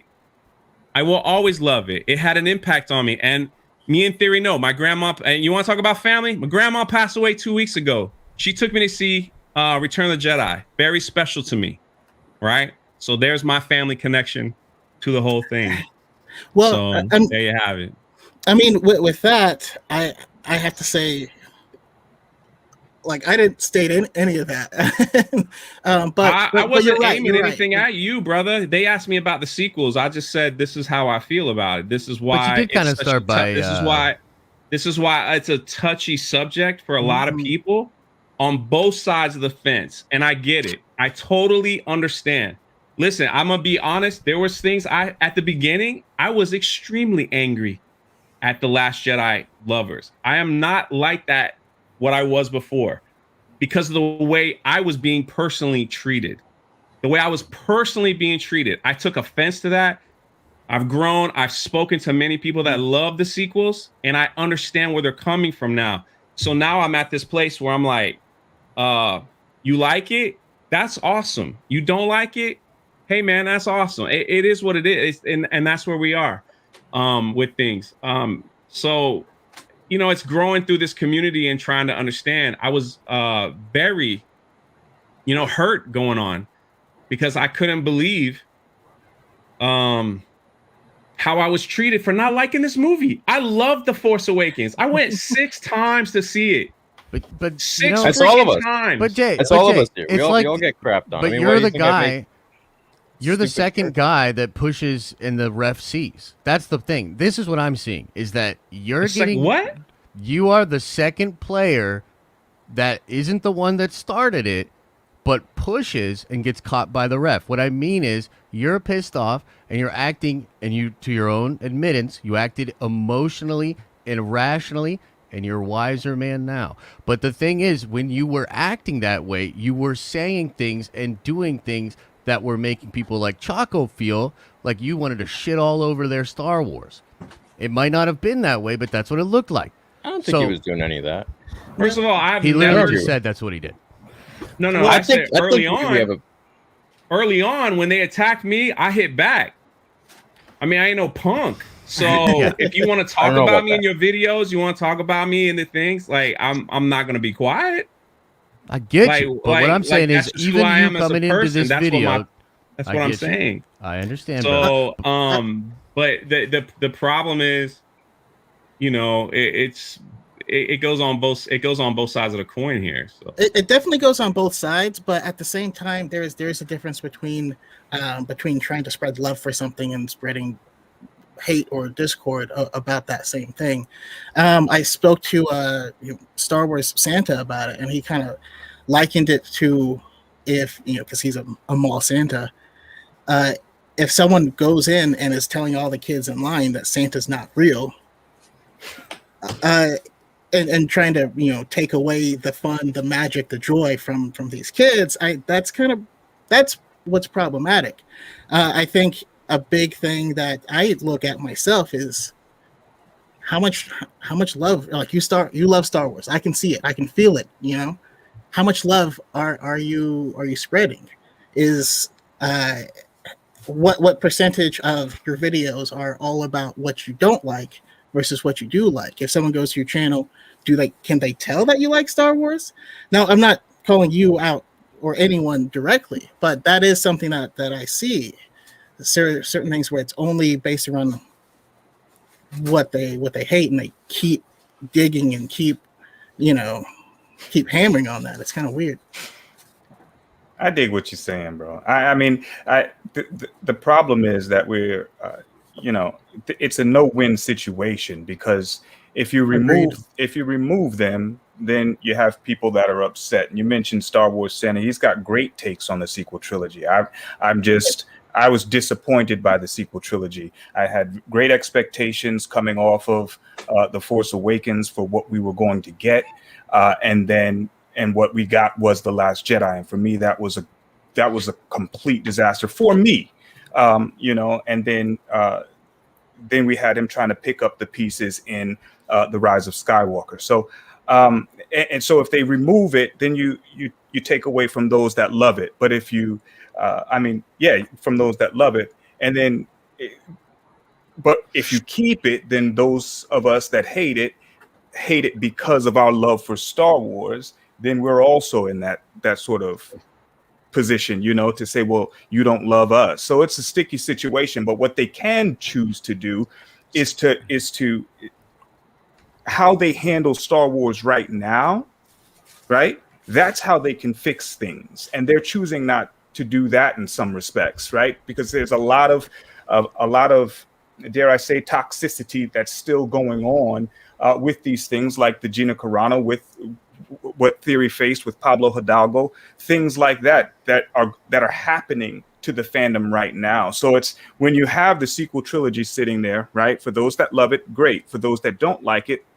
it kind of sucks for us, right? But then if you try to make amends and then do something like that, what the hell is going on now? You see what I'm saying? Like it's still a rock and a hard place. It doesn't feel like nobody is trying to fix this situation. I agree with you 100%. Yeah, because they want to act like it's not broken. They frankly want to act like people like Jay are like the problem. You know what I mean? And they should just be annexed from Star Wars. I think that's a very real thing. You know what I mean? Yeah. And I kind of remember it beginning even before The Force Awakens came out, because I went to I went to a very forward-thinking high school, and it was an all-girls school. So a lot of what we focused on was about female empowerment and the way that women are currently being portrayed in media. And so, it was almost like we were trained to focus in on these kinds of things. And I remember there being so many articles, even before The Force Awakens was coming out, about people saying like Star Wars isn't for girls. And, I think there was even one person who edited out all the clips where any female showed up on screen in The Force Awakens. I don't know. I saw that in an article like years ago. And I think what happened was that when the criticism for The Last Jedi grew, a lot of it just became super easy to lump people in with that group of those like more extreme kind of irrational fans. And so I feel like it also kind of has to do with that a little bit, No, yeah, I think there's a fine line between disliking something and then saying, someone's or a group is a piece of garbage for liking something or disliking something. So I think you Yeah. can say like, hey, I didn't like the sequels because of this, this, and this reason. For me, it wasn't a thing. But if you love it, cool. We're still buddies. But there's a fine line there, like, and it's clearly discernible. So it's Yeah, I mean, I think Can I- I like can I- Lauren's attitude the best. Of like, it's out there. I don't like it. I'm not going to support it. Yeah, no, Yeah, If no one supports it, it falls on its face, and we let that be what corrects things. But she should watch The Mandalorian, though. I agree. I agree. I mean, for me, when I had my channel, I was going through the sequels were coming out. The Force Awakens had just come out, and then the sequels were like 8 and 9, and I was going through the excitement of it, and I was so freaking stoked. I couldn't believe this was happening. I didn't like 7 at the time when it came out, and then it grew on me. For 8, I was unbelievably pumped, and it came out, and I was still trying to make sense of it. And so it's like I never really had a fixed opinion on this thing before it came out, but over time I realized, and once I saw it, I was like, what the hell is going on? And so that was my opinion. That doesn't invalidate someone else's opinion, just like someone else enjoying the sequels doesn't invalidate mine. It's just an opinion. That's all I think about it. Lauren, I cut you off. What did you say? No, it's fine. It's your show. No, it's our show. It's just my attitude towards it kind of, I used to be that really bitter fan, that like really angry, upset fan. I would constantly be watching hate videos because it almost fueled my my emotions towards it. And it just got to this point where I ended up just not being a happy person. I wasn't a great person to be around, and I was just upset all the time. And then I think his name is Matt Martin. He's on the Story Crew. Yeah. That's Marvel. I think. No, he's the right guy. Oh, he's a Lucasfilm Story Group. Mhm. Yeah. Yeah. Okay. I have no idea.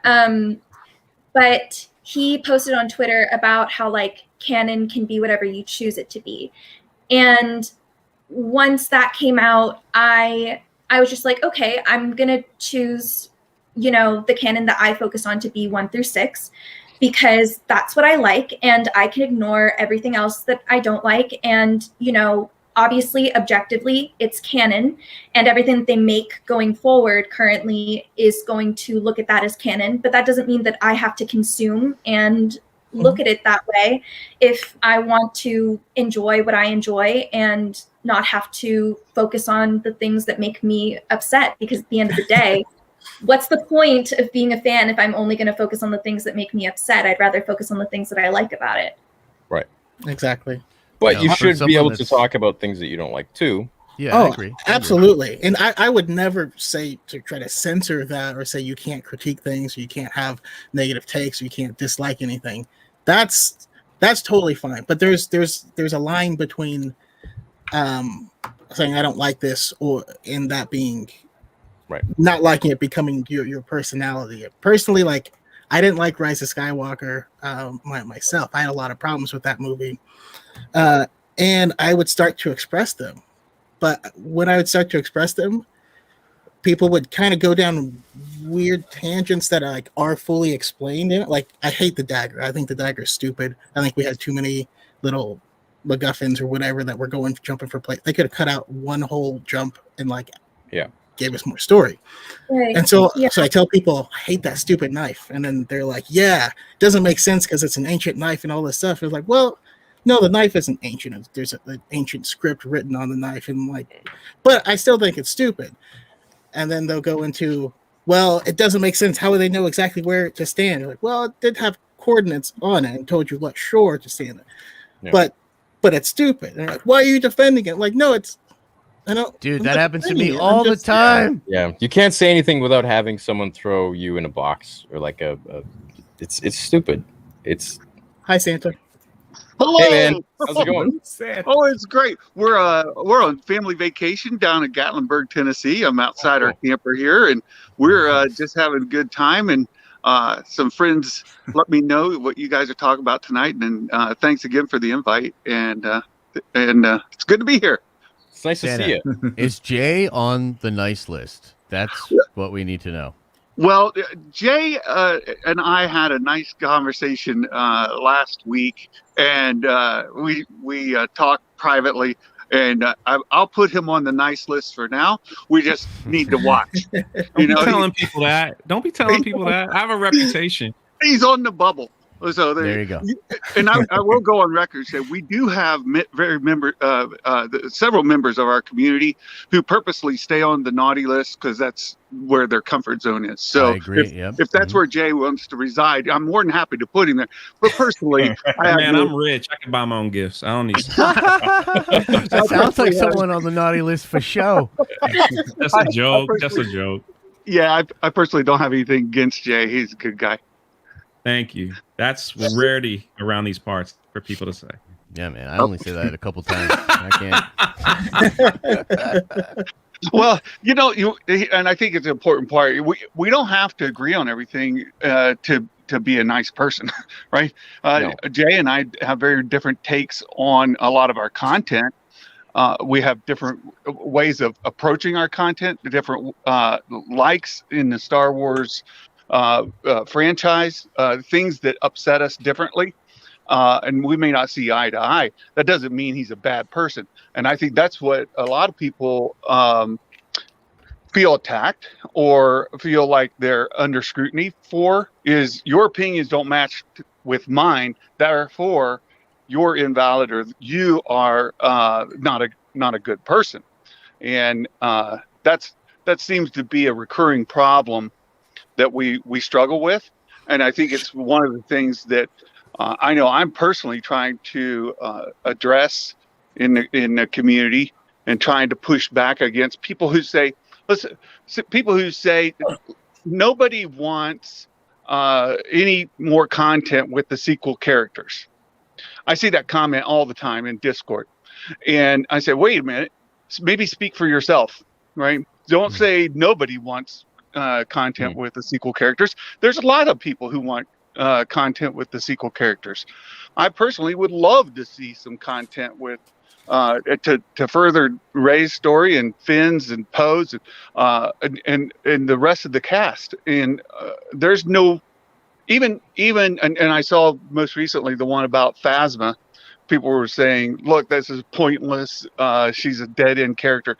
No, I would love the Phasma novel for one thing is really good. And if we could get that in front of more people in a different medium, I have no problem with that at all. But when you say nobody wants whatever, then that's not helpful. Not only is it not helpful, it's inaccurate. And then you seem to have some sort of high ground that you're trying to put others at a disadvantage. And I said, I would love to see this content, and don't speak for me. Speak for yourself. If you don't want to see these characters, great. Don't watch it. You don't have to purchase it. You don't need to consume it. But for those of us who do love it, those of us who do want it, don't speak for us. But what about Santa? So I just remember calling back to times in the comic book shop, and frankly, there would always be those guys, right? That so and so got a new costume. Most people like it, or the general thing is that they like it, but this one guy always come in there and be like, this is the stupidest thing ever, and let me tell you why. So, but why? How did that become? I guess what I'm saying is I fully understand where you're at with it, but how can you not just take what they I don't think that guy's coming in there really trying to necessarily trigger people. That's just how he communicates, maybe how he expresses how he feels. And yeah, saying something ridiculous like nobody wants it.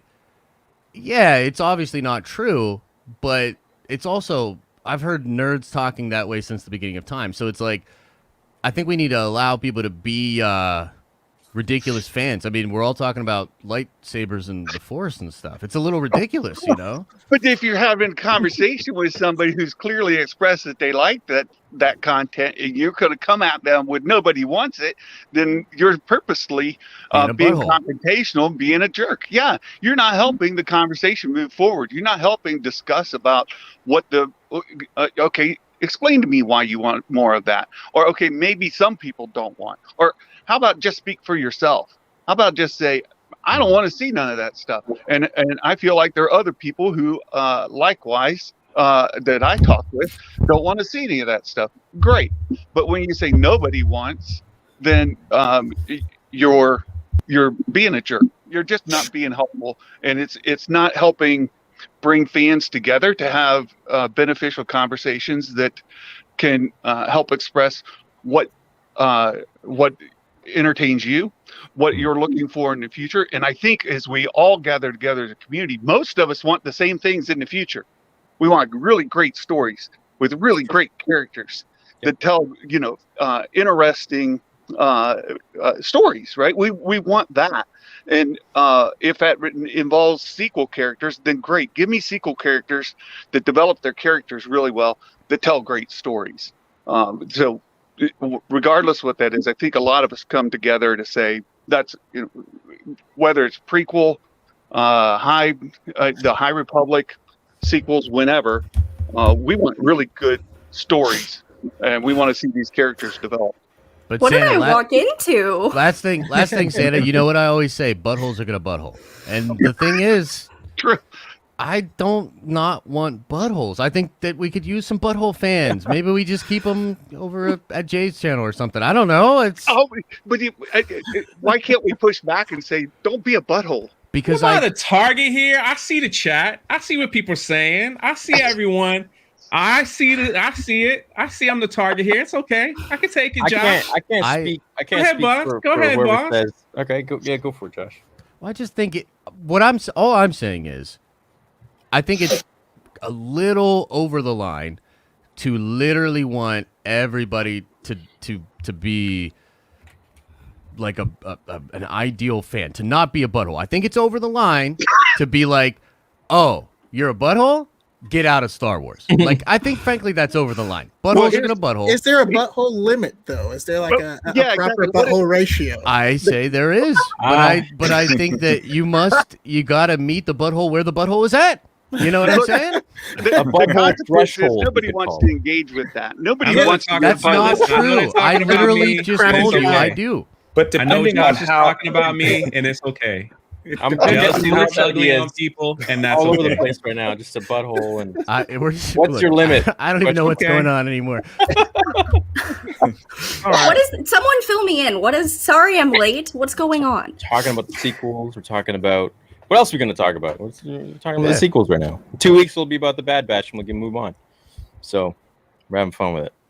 toxicity, I guess, in a Toxic. Yeah. So where is the line drawn essentially between toxicity? So like Santa was saying, what that person say? No one wants to see the sequels or something like that. I think I can't speak for them. I don't know who the hell that said that, but I would say that they're probably thinking the majority of people don't like the sequels.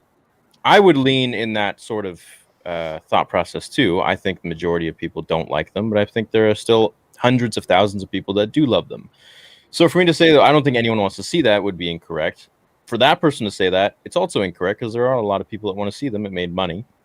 Yeah, Now, and whether that, yeah, I was just gonna say it's because I've also seen the reverse, where I've seen people say like, oh, it's just an extremely loud minority that doesn't like them, and so it's kind of this this thing where I don't want them to speak for me, and so then I don't want these other people to speak for other people because it's not Right. fair. We're putting words in the mouth of the fandom, and we're acting like we're the spokesperson when we're not. yeah. I think it has a lot to do with how we receive that information too. So when somebody says nobody wants it, like I'm of the mind frame, what you eat don't make me shit, right? So if you say that to me, I don't feel like you're directly talking to me. That's just your opinion. If I want it, I'll just speak my mind.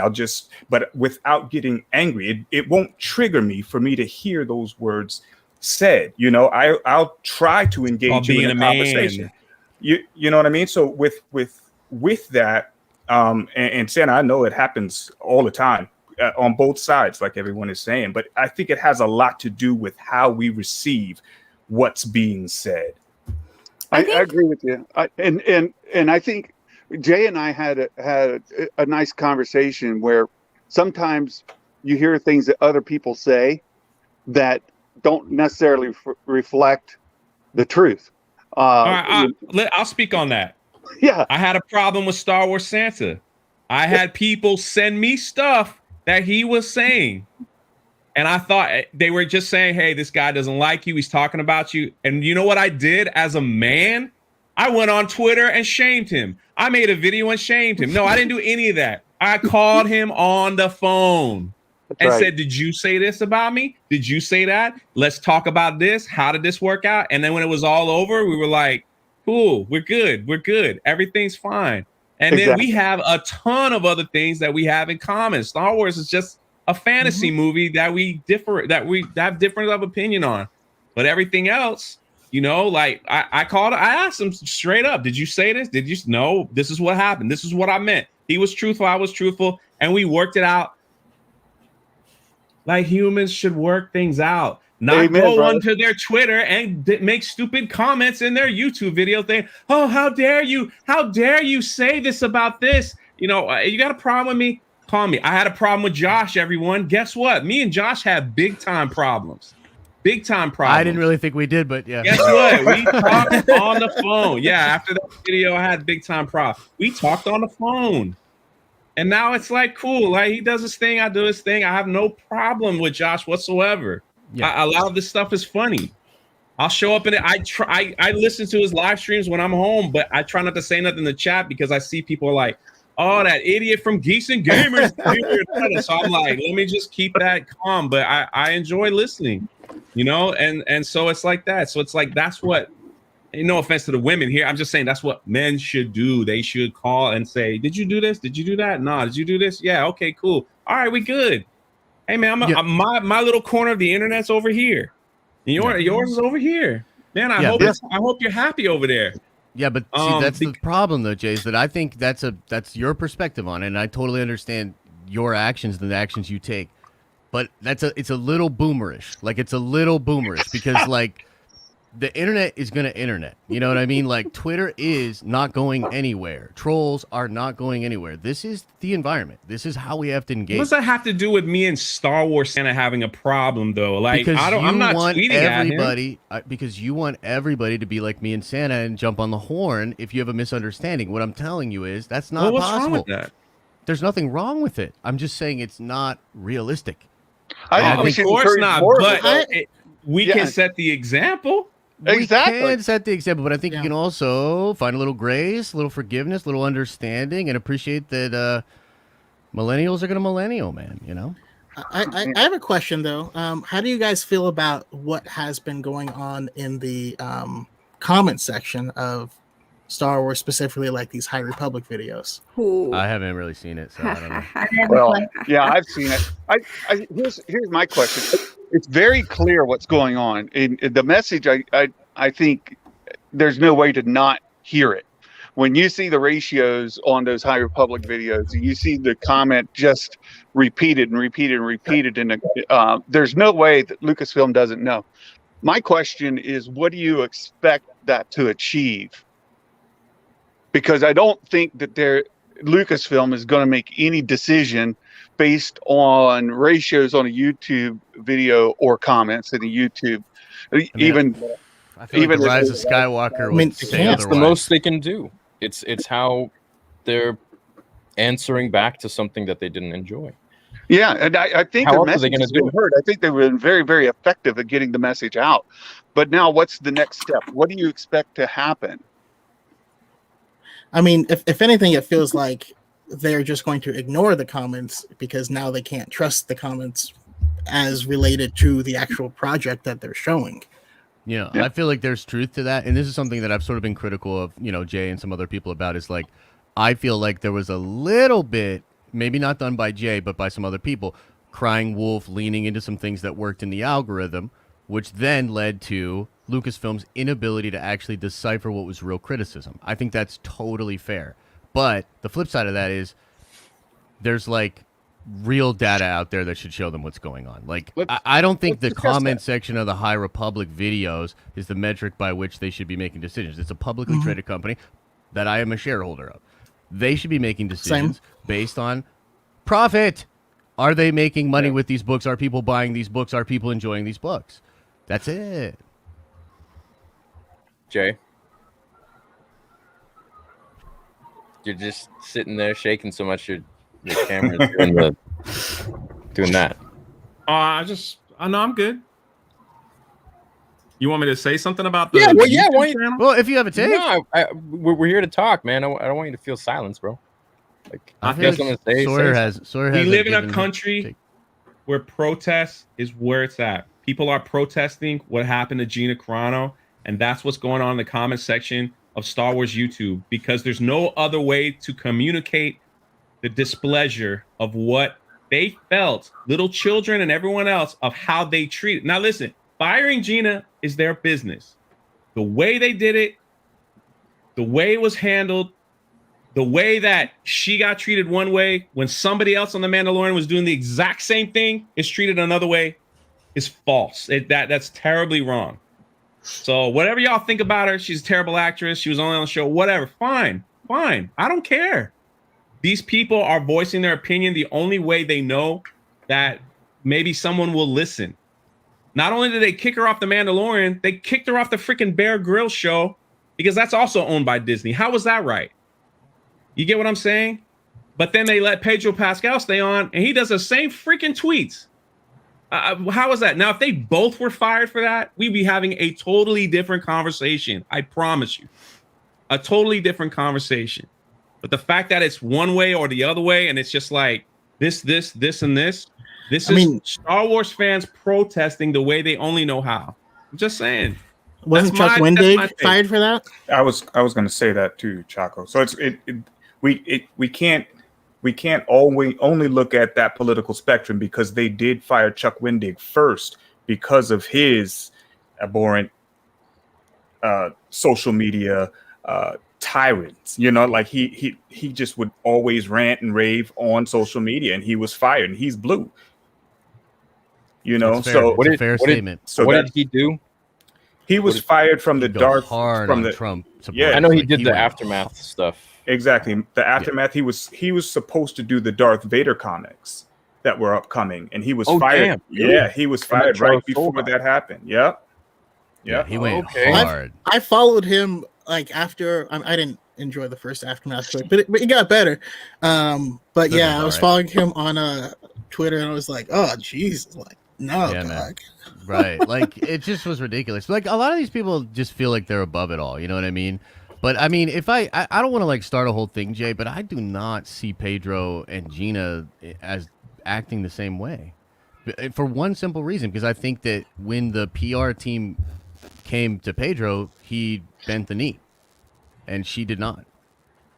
You know, and the thing is, that's what makes her, I would assume, that's what makes her admirable. Otherwise, it's like, where's the courage, right? So she did what he did not, but she did suffer the consequence. That's what martyrs do. I mean, you want to hear something ridiculous that I got called into HR for? Yeah. Wait, you got called from HR? What? At my old job. It's funny because what they deal with when it comes to relationships with people and stuff is it's pretty touch and go. So I actually got called in because I put a black smiley face in an email once. You know, if you use Alt-2, it's a black smiley face. The person I was talking to didn't know I was black, so he thought I was like apparently I sound like a white woman on the phone, so that's oh wow. Yeah. No, I had someone say, "Oh, you sound like a nice young lady," and I was like, "Bro, sometimes you just gotta keep shit to yourself." That's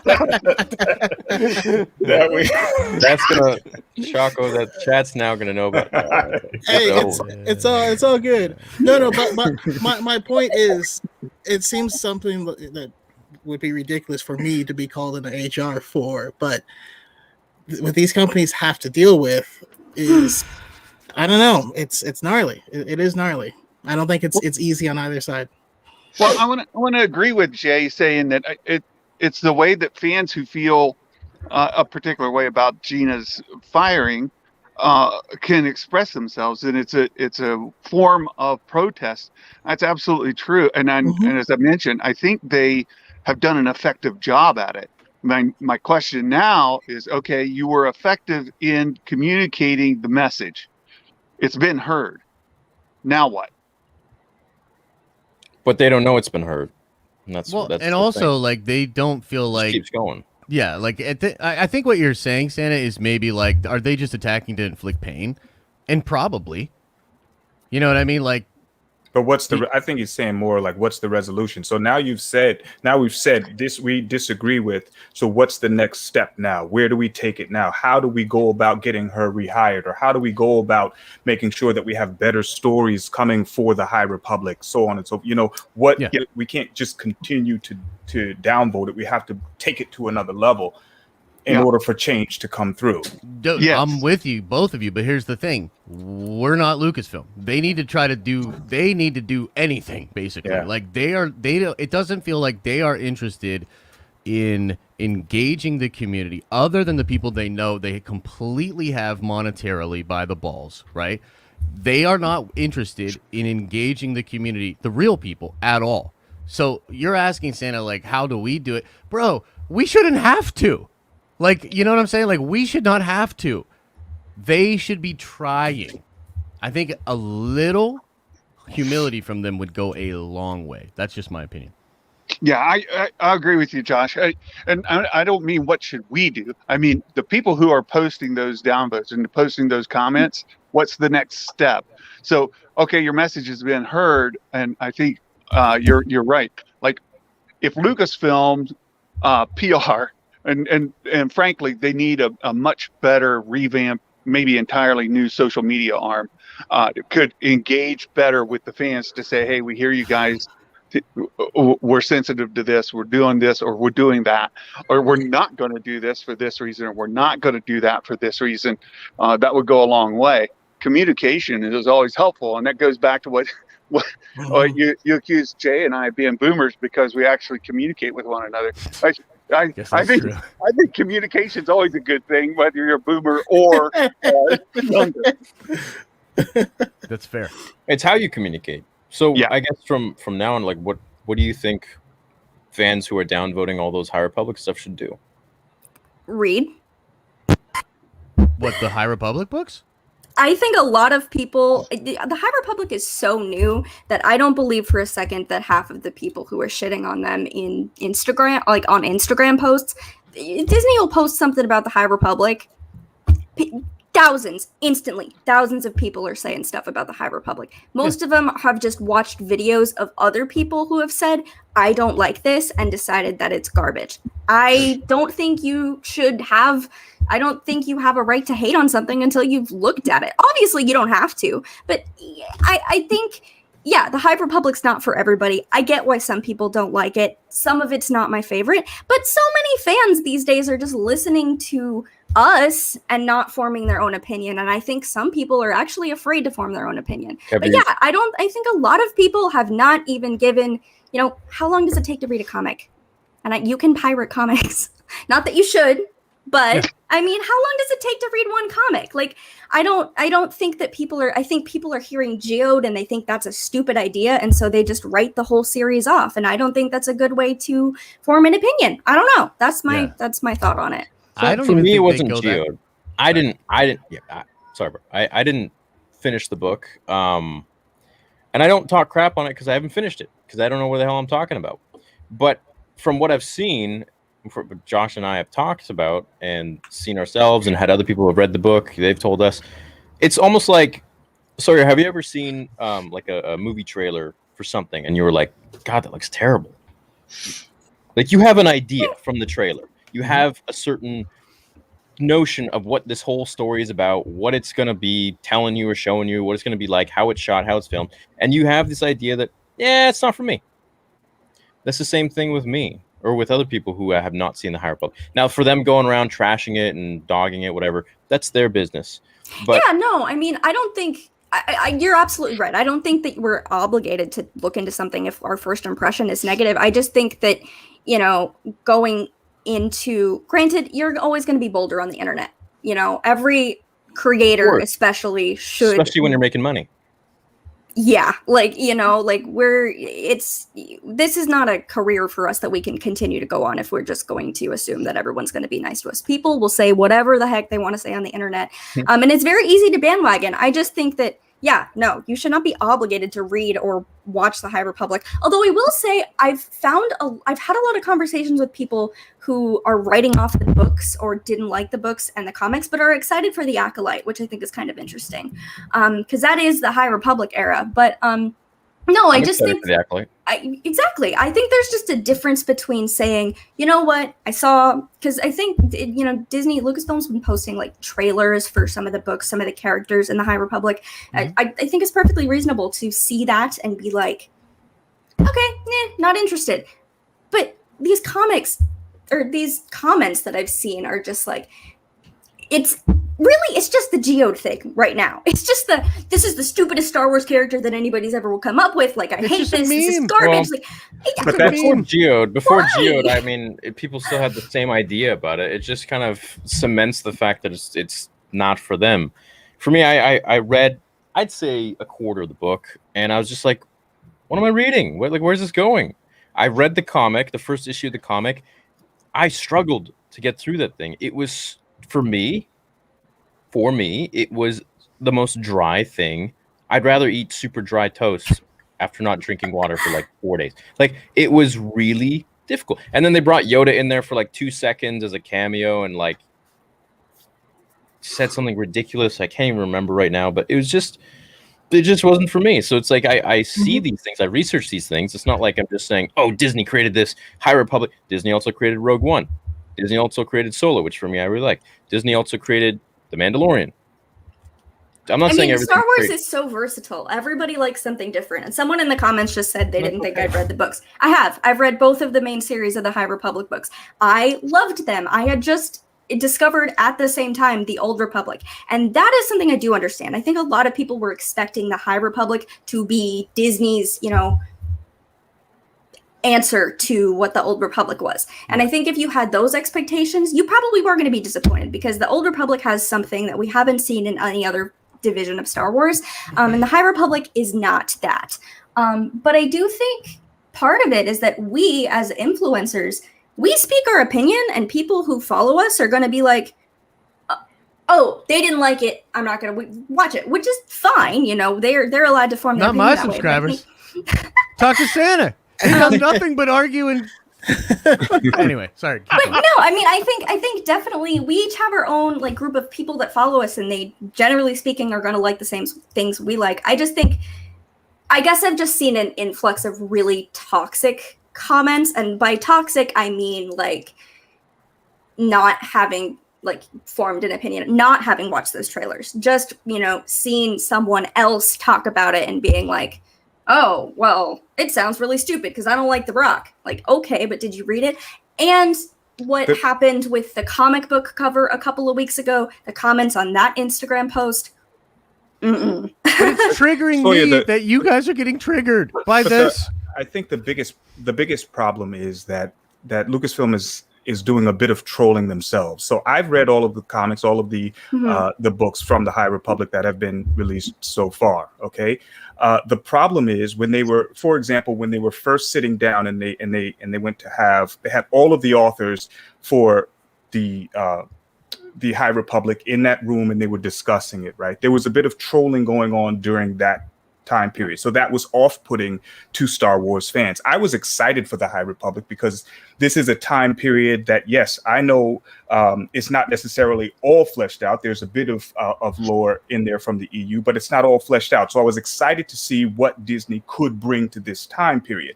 But then that's my first introduction, was how they engaged with Star Wars fans. And these are the writers from or for this new series that are about to come out, right? So that put a sour taste in my mouth off top, right? I already read the book before, for example, the Geode character thing came out. So I didn't envision Geode being what they post on that video. That's just a slab of slate, right? And when you read the book, that's not how you envision him. He seems like he's a sentient being, that he's mobile, and he can. And then you look on here and you see he's just a big old rock, and that almost felt like they were trolling us. Like what the hell is this, bro? Like, are you serious? That's not how I envision this dude. And so that, I think they need to take responsibility for some of that, or some of the reason why people don't want to read it is because you've got in that interview, Charles Soule says, yeah, Yoda, Yoda. Thankfully, Justina Ireland said, checked him on that. Like, what do you mean? Yoda. He's arguably one of the most important characters in Star Wars, and you just dismiss him with a wave of your hand. And then those that don't know who Justina Ireland is, I know Justina Ireland from before Star Wars, so I already knew that she's controversial. I already knew that she has that more of that woke attitude, so what she was going to be bringing to Star Wars, but not everybody did. And so they're seeing her for the first time, and this is how she responds to the public that they want to consume their works. Right. So they have to take some responsibility for how their employees, if you will, are engaging with the public, and that's what's off-putting for me. Like I said, I'm going to read it because I love Star Wars. I'm going to then tell you whether or not I think it sucks, but you do what you do. That's just the sort of stance that I take with it. If you like it, good. If you don't, good. Let's talk about it. But yeah, that makes sense. I can see that opinion with Gio, to be honest, the way you framed it that way. Also, all these comments in the chat about my pink hair, I'm just going to keep dyeing it a different color every week if it bothers you so much. I'm telling you. Are they triggered by it? They are triggered by it. They're telling me that it's bad for my brain that I put those chemicals in my hair, and I don't know what I'm talking about. Anyway, at least you have hair. I mean, Etheria and I were talking about this. I'll just keep dyeing it a new color every week. It'll be fine. But no, I mean, I need new earrings every week. Oh my God, I forgot, didn't I? So what responsibility do you think Lucasfilm or Disney has with the way that their employees interact with the public? A lot. Yeah, I mean, it's way more than they. Yeah, dude, way more than they know. I think they're 10 years behind, and the world is moving at light speed. That's what I think. Yeah, I agree.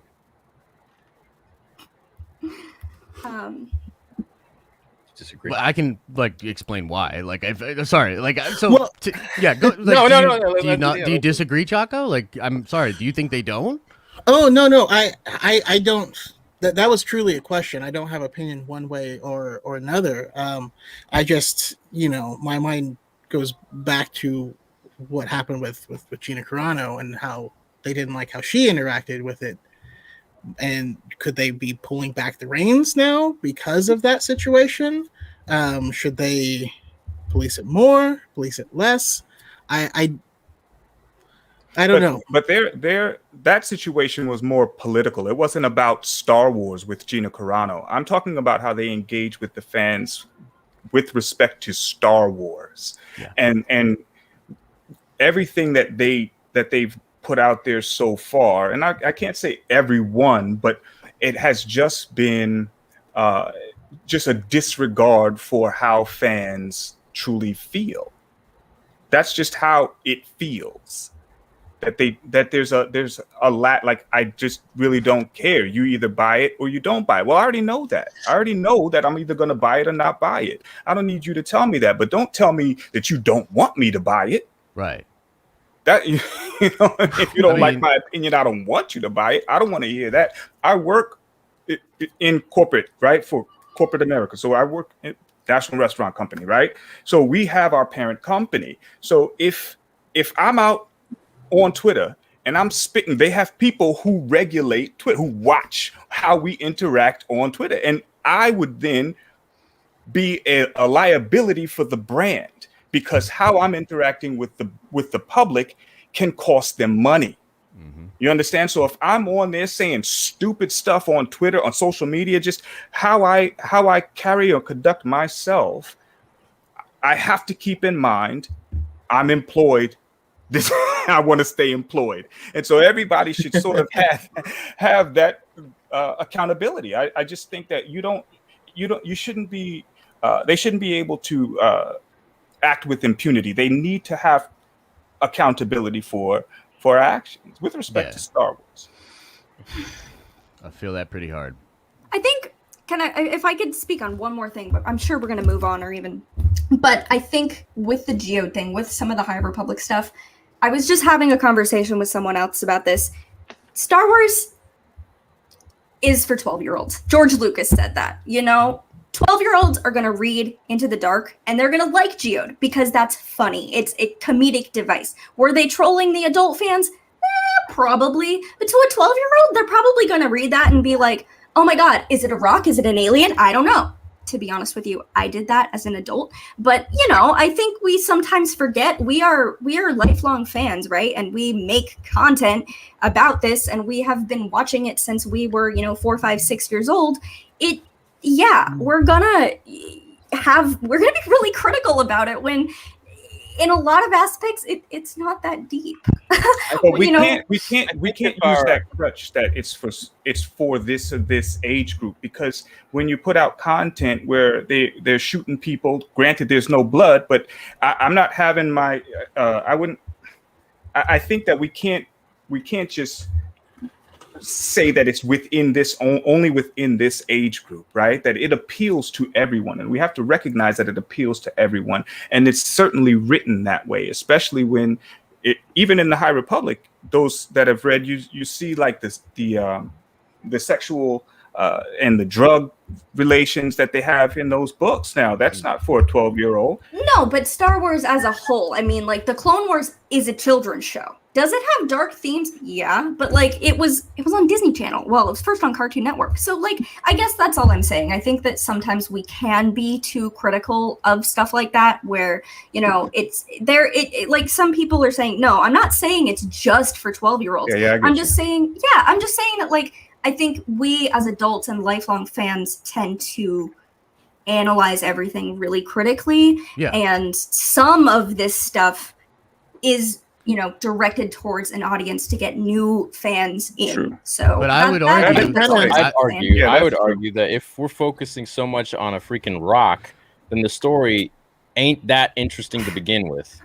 And I think the rock memes arguably are aimed at 12-year-olds as well. But the problem is theory that it was pretty good. The story was pretty good. Yeah. You don't really. That's why I'm saying I read the book before I saw that little video that they put out, and then that video was what put the bad taste in my mouth, because like this is not how I envisioned this character. Because if I would have seen that before I read the book, I would have gone in thinking this is going to be stupid. But I trusted in Claudia.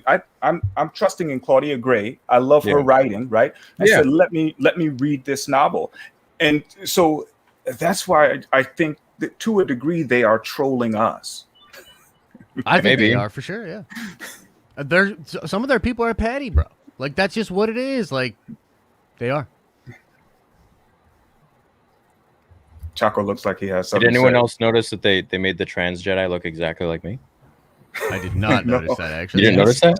No. I didn't even. Now I gotta go through. I didn't even know there was a trans Jedi, to be honest. Like people were messaging me like crazy, being like, "Yo, you're in Star Wars." I was like, "What do you mean?" Dude, they got everything right. Like there was like a tear in the eye. The dude was bald. He had his chin had all right, I gotta see it. Chin had the thing. The butthole or whatever. Like the lips were the same. The eyes were the same. The everything. Oh wow. Okay. Let me try to bring it up. Hey, forgive me. I have to hop off for like 10 minutes. All right, man. If we're still here, come back. Come back on. So. I mean, what I have to say on that one is that those characters, with that character of Tarek and Sarat, are two beings that share one consciousness.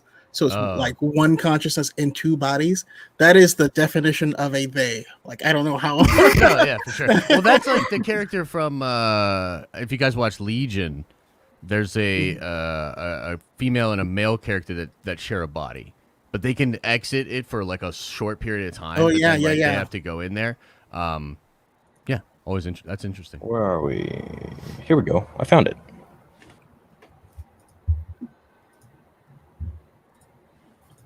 Do you have a twin Yeah, I was like, sister? dude, that looks just like me, man. Like, Oh shit, like, come on. Oh, it kind of does. bro.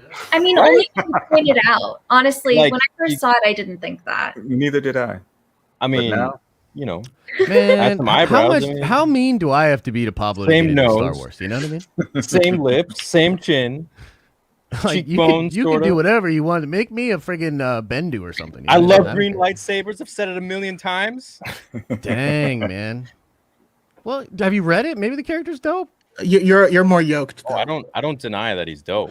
It doesn't have your or trap. she's dope, or They are dope. they are dope. But yeah, I just thought it was cool. I'm in there. I want to be part of it too. You guys see how they slipped Matt Martin into Star Wars 2020 and like barely changed his name and like we wouldn't notice? No. That made me I didn't laugh. see that. No. Wow. I did not see that. No. I'll have to find a picture and send it at some point, but yeah, they put Matt Martin in it. Matt always seemed like a cool dude.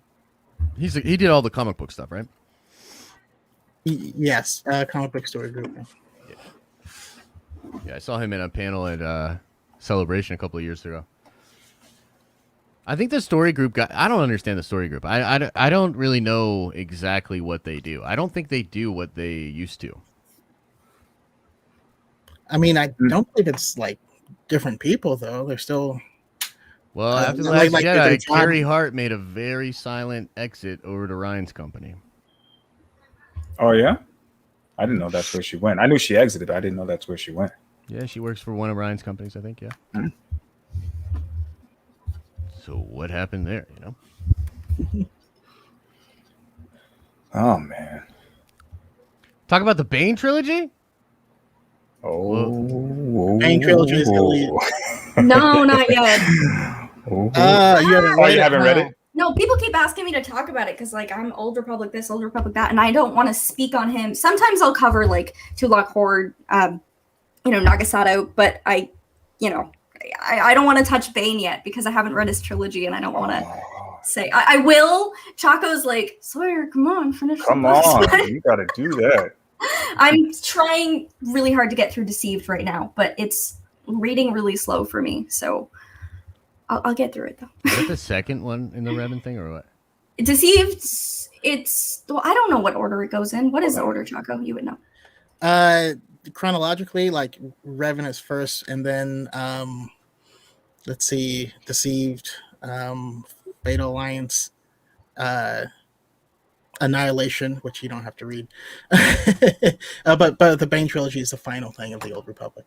Right. No, I've read Fatal Alliance and I've read Revan, and I'm like a third of the way through Deceived. But Callus came on one of my live streams and just talked a little bit about Bane, and like 30 people in our community went out and bought that book and like started it and went crazy on it. They were praising it. It's so- amazing. Yeah, and I listen, highly honestly, recommend it or the audiobook. It's up there with Darth Plagueis for me. It might even be Absolutely. just as or higher. I just reread Plagueis. Like, did you couple find weeks it ago. weird that he blocks the lightning with the crossguard in that book? There's a moment in that book where they specifically talk about how Plagueis was using the crossguard's double saber technique to block force lightning. And I read it right after like watching Rise, and I was like, I think they definitely, at least, it's when that weird first apprentice comes, or the dark. It was like when the first Venomous. dark side person, like comes after him.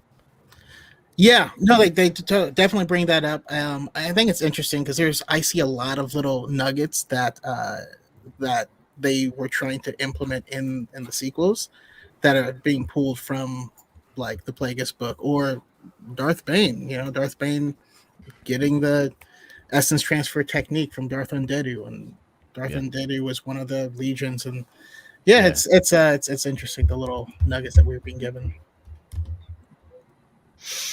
Yeah, there was actually some good stuff. If you guys noticed, Chris Terrio recently has been coming out and talking a lot about Joss Whedon and his experience with Justice League over there.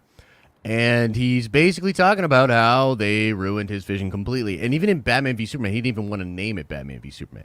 And I'm hoping that in maybe a couple of years we get his truth about Rise of Skywalker, because like there's some really good stuff in Rise that, from what I have heard, was more of his idea that JJ abandoned for other more safe things. I'd love to get to the bottom of that. I mean, I actually, that brings up another question. I'm curious what you guys think about how safe they should play it, when it comes to these movies and TV shows. What do you mean safe? Not take chances that could upset the fans, I guess, right? Oh no, take all the chances. Don't play it safe. What the hell?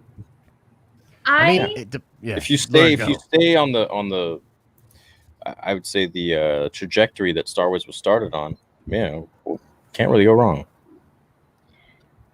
I mean, I personally would want to see more ideas that were created by George. And I mean, a big reason why I loved Star Wars growing up was because it was such a singular vision, and how it was very much one person having this story that they needed to tell and got to tell it in such an extravagant way.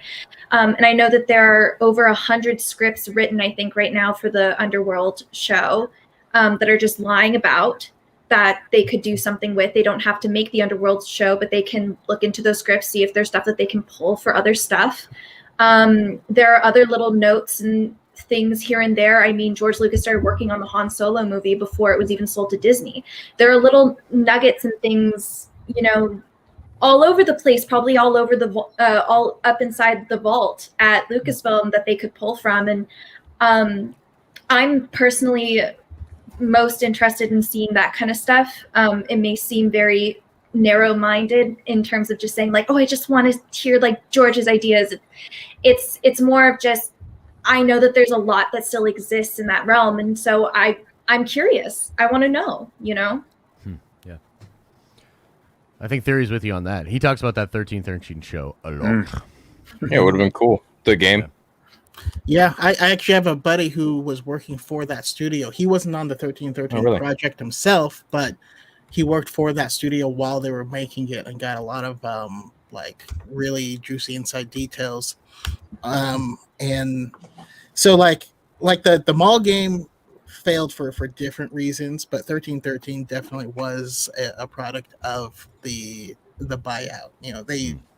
They went with a lot more adult themes of murder, interrogation, all this stuff that they weren't sure, and I don't believe they can truly resurrect. I mean, I'm sure they have the money to resurrect the project if they chose, but everything they have is built on very outdated technology now. They'd have to start from scratch. Yeah. Would you guys want them to produce Legends content, like new Legends content? Would that? No? I have mixed feelings. Jaina Solo is my favorite Star Wars character. Darth Titus is mine. And the next thing that was slated was a series called Sword of the Jedi. And I remember this. And it hurts. It hurts because I love her so much. But I mean, think about it. Like, could they do that? Could they just do? I always thought it was weird that they didn't just do both, right? Like Marvel does this. Like they have Elseworlds. They have at one time Marvel was doing the Ultimates comics right alongside with their 616 mainstream comics. Similar characters, literally acting completely different, doing totally different things. Nobody was really confused by it. It was fine. Why do you think Lucasfilm is so against doing that? Personally, I just don't like the idea of it. I don't think there's a reason why they can't just keep it all in the same universe and same timeline. I think, or they, not that they can't, because sequel trilogy is kind of why they can't now. But why didn't they do that? Was there something behind the scenes? Was there something associated with a clause with the business, something like that, that prevented them from being able to dive into these characters. And now they are, you see that they are dipping into and sort of mirroring these characters from Legends, and sort of using their own take or their own spin on them. But I think that they recognize that there is still profit, if you will, in Legends, because I mean, just, you know, like we said last week, speak to the toys. They're going back and they're bringing back Legends toys. They haven't stopped producing. I don't believe they've stopped producing Legends comics. I think books, right? But Legends. No, they stopped. No, they stopped the comics as well. But we are still getting stuff in SWTOR. Yeah. Like they just did a new storyline on Revan, and like, so that's still happening. I've been trying to catch up to it because I haven't played it in like years, but yeah, I need those. We're working on it. I got a video on it, Chaco, if you want to see it. No, skip ahead. It'll be better. Callus' video might be better. I'm just gonna say it. First time Callus was on the Den. Oh, this guy! Why you always coming at my neck, bro? And he had his costume on. He had his full guard on. I was like, you know, trying to promote it. Josh wasn't letting me, but it's okay. And what then are you talking about? yeah. Well, you didn't want me to share. You didn't want me to share your content because you were afraid what people might think. Didn't we have that conversation? No, that's not. We did. All right, that's a joke. Exactly, that was a joke. Exactly. All right, but when Callus would talk, people in the chat were like, "I don't care what anybody says. That's a black man in the costume." And Callus was so proud of that. Like, comment. We were talking afterwards. He's like, "They know what's up. They know what's up with me." I was like, "That's so funny. It was good. It was good stuff." Smoothest voice on. What YouTube, happened? Doesn't want you back, Callus? Josh fired you? No, if you hadn't noticed, I haven't done a Star Wars video in a long time because, frankly, I got a little butthurt and stuff. Josh, I know. I was just kidding. Me and Callus talk. He's not kidding. Jay's happy about that. He's around the no. corner.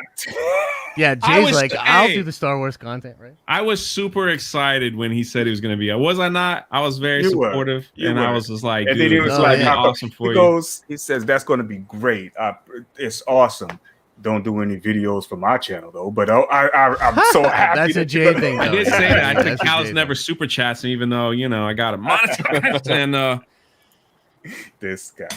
Yeah. No, Callus did some great lore videos He's even awesome. on our channel. Awesome. To Jay's point, yeah, he did some cool videos even for the Den of Nerds, breaking down some stuff. We had him in full garb within the Den of Nerds tower, talking as the lore keeper, the keeper of the holocrons and whatnot. It was pretty cool, and we definitely are going to bring it back once Star Wars gets to making content again.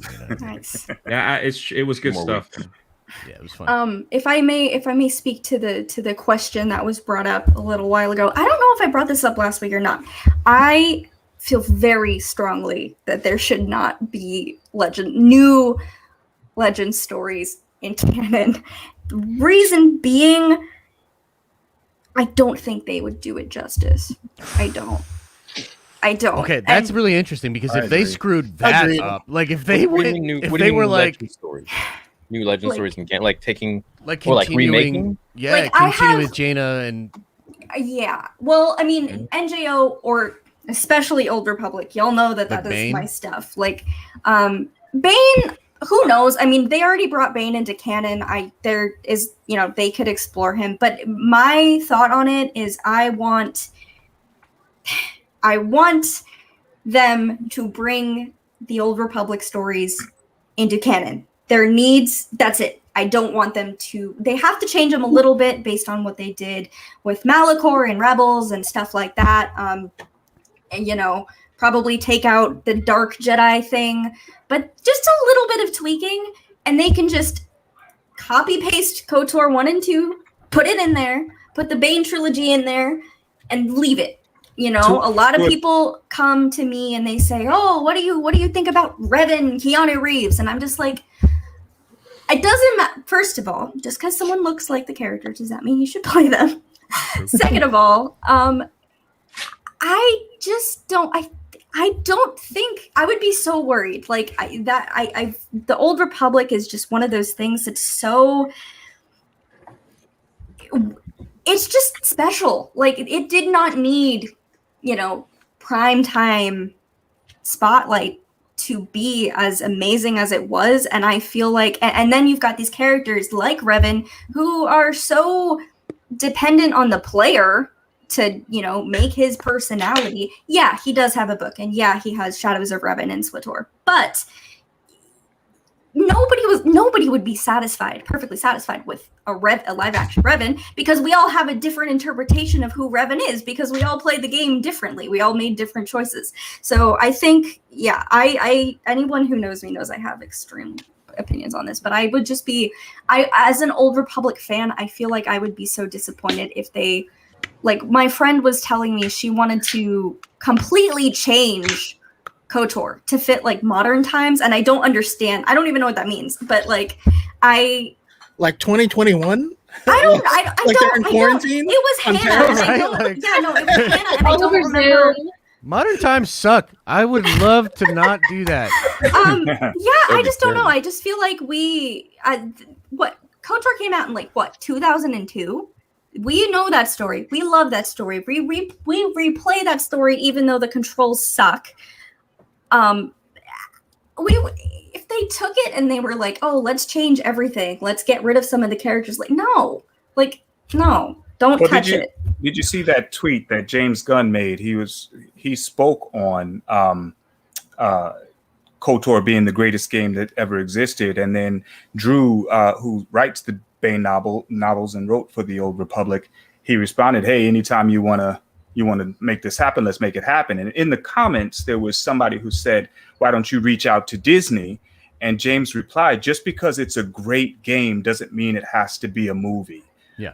So just, he was satisfied with it being where it is. And if you guys recall in that the Rise of the Republic, not the Rise of the Republic, the Rise of Skywalker, in one of those encyclopedias, they actually canonized many of the Dark Lords in it, just because of they work with the Sith troopers. So that's as far as they need to touch it with, for me, in my opinion. Yeah, I mean, people may disagree. I feel like I do think they should remaster the game and put it in canon. Absolutely. I think even if they remastered the game and they didn't make it officially canon, we deserve that. we deserve to play that game with better controls for sure. And a bunch of money. What are they doing? Lauren, We got Republic Commando, right? So I want to hear what Lauren Jedi thinks. Academy. Yes. Well, I saw that comment that you highlighted. I'm not a pre-Disney only fan. I do watch stuff that takes place between 1 through 6 that even Disney produces. So I watch all of the Clone Wars, Solo, Rogue One, and I'm really looking forward to the Bad Batch, Obi-Wan Kenobi, Andor. In terms of Legends, I mean, I don't know. It'd be really cool if they continued with the storyline again. I was too young at the time when Legends was really happening.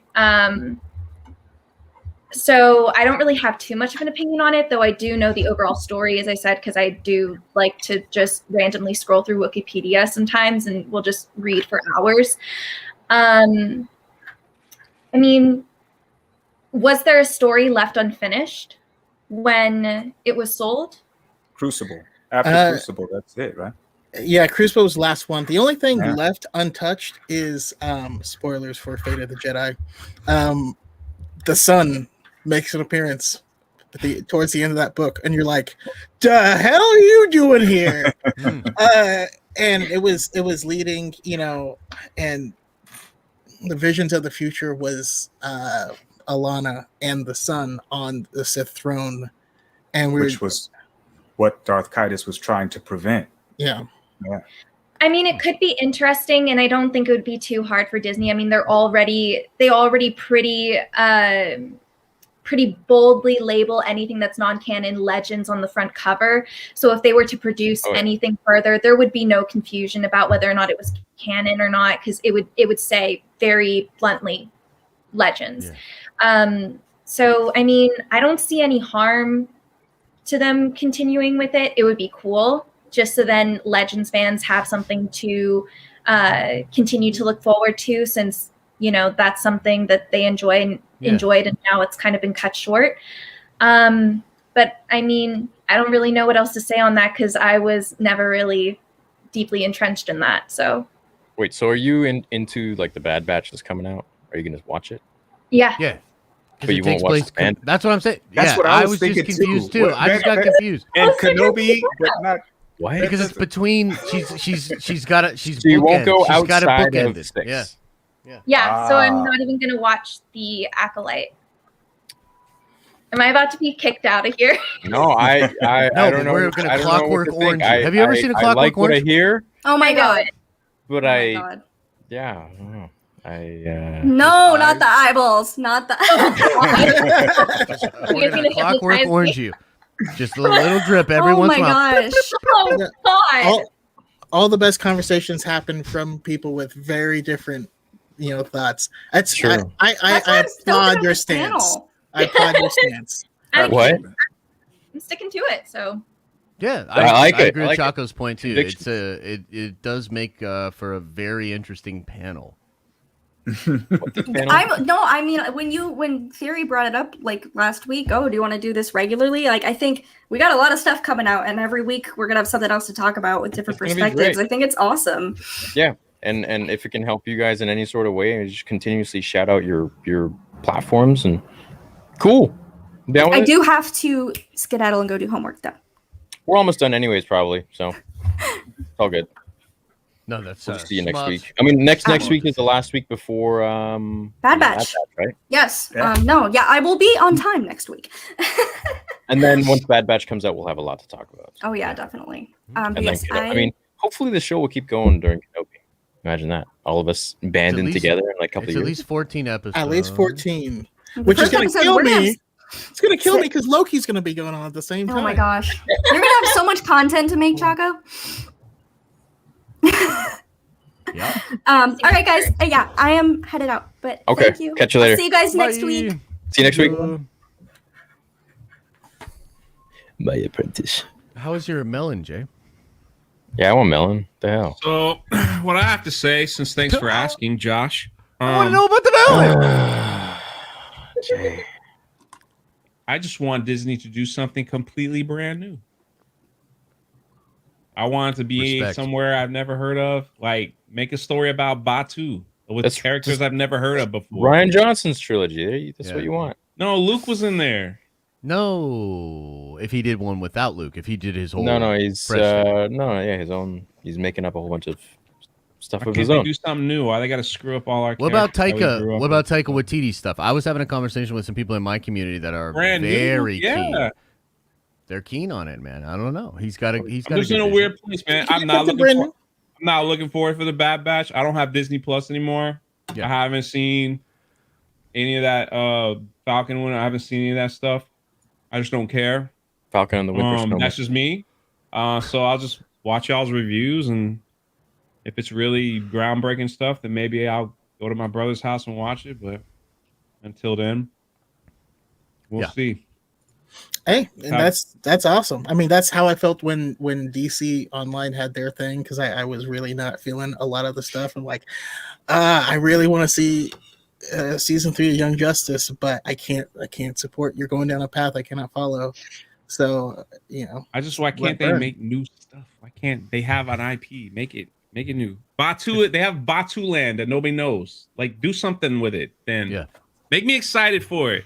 I Instead agree, of trying but I to think they shove need stuff a. in my throat that I don't care. The gal, that's just me. That's just me. They need a But they can have visionary, good man. books. But yeah, They need a visionary. They need to bring on somebody that's new, fresh, and is just full of raw You know what? creative energy. I think the 6 of us could do a lot of good over there. We definitely could, even if they would just listen. Just listen. That's all you need to do. You don't even need to Yeah. pay us. I mean, the truth is, we had like all right, Luke Skywalker. Everybody's got their own interpretation of Luke Skywalker. So you throw him in a movie, we got 6 different happiness or dislikes of what they've done. Yeah. You bring us something new, then it's kind of like we don't know who this is. We don't know. Maybe, you know, it's something we could fall in love with and grow with. I get that that's what they were trying to do in the sequels. I respected that.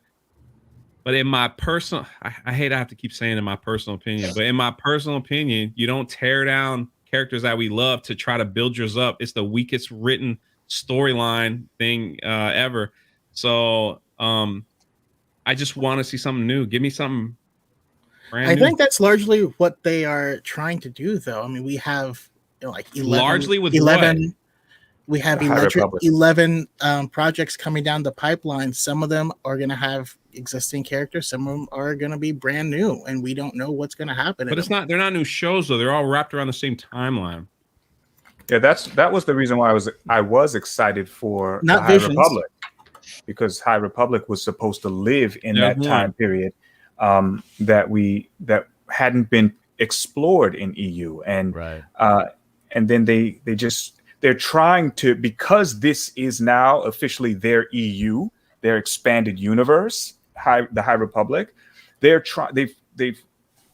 Light of the Jedi to me was too much. They tried to put too much, make too much happen in that novel. They gave us too many Jedi. I couldn't, the only one I could cling to was Avar Kriss. She was the only one that sort of stuck out because she was the only one that was consistent. They threw too much at us in that first novel. The second one, even though it was sort of written as a middle grade or a young adult, was decent. The only problem that I had with that one was the fact that the main character, again, the bottom, I mean, she's a 14-year-old Jedi Knight. That's impossible. 14 years old is when they're supposed to be Padawans. They become Padawans at 14 years old. She was a 14-year-old Jedi Knight, and in the very beginning, or the way that they explained it, she's done everything. I've accomplished everything that I needed to accomplish, and nothing that she did was on the level of a Jedi Knight in that book. She could have stayed a Padawan and accomplished the same thing and not broken lore. That was my only complaint. So for anybody that watches that and they're not deep in the lore, it won't bother them. They'll just read it as it was. But that was frustrating for me. And then with what was it? What's Claudia's book? Into the Dark. Into the Dark. Geode.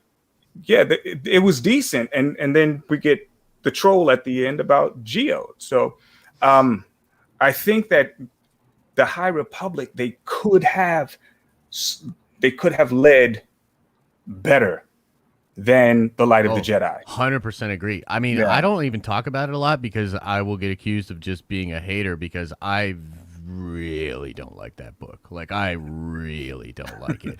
And the thing is, I'm a huge Charles Soule fan. I think that's part of the reason why I don't like it so much. I was really Yes, looking comic was forward. good. He's an incredible writer. Yeah. But he overwrote this book, dude. Yeah. Like, it He's is not descriptive. good. It is not good. Like, I'm sorry. It's just That's too where I'll leave much. It's too much, in my opinion. Yeah, you in my you opinion. obviously have a different. I hate that we have to constantly say "in my opinion." Now. Like, I hate that That's shit. It whatever. drives me That's insane. whatever. It's a respect. Like, for no your shit, channel, it's my Theory. opinion. I'm saying it. It's a respect for your channel, man. I know. It's no, a little I legal, know, a it's- little no, legal, it's just you know? you get, everything gets bent out of shape if you don't say my opinion. It's like, Well, I don't like people making videos about you. So because of something I said. whatever. All right, fine. It's only gonna keep In me all crazy. of our opinions, this is what. Just imagine what it's gonna be like when I'm at 10 mil. Damn. I'm not They'll be- stopping. I'm not They'll going be away. coming for you. There it is. Then they'll send out the boba. Right. Boba. I will say though, real quick, it was because Obi-Wan became a Padawan at 13, and it was remarked that he was actually a little late in becoming one. That they're normally already picked by then. She's a It's Jedi Knight. just a random thing. She was a- No, I know, but I'm just saying, if she was picked to become a Padawan at like 9, and also the thing that I've actually been enjoying about the time period is that the Jedi are an entirely different thing, right? This is not a wartime thing.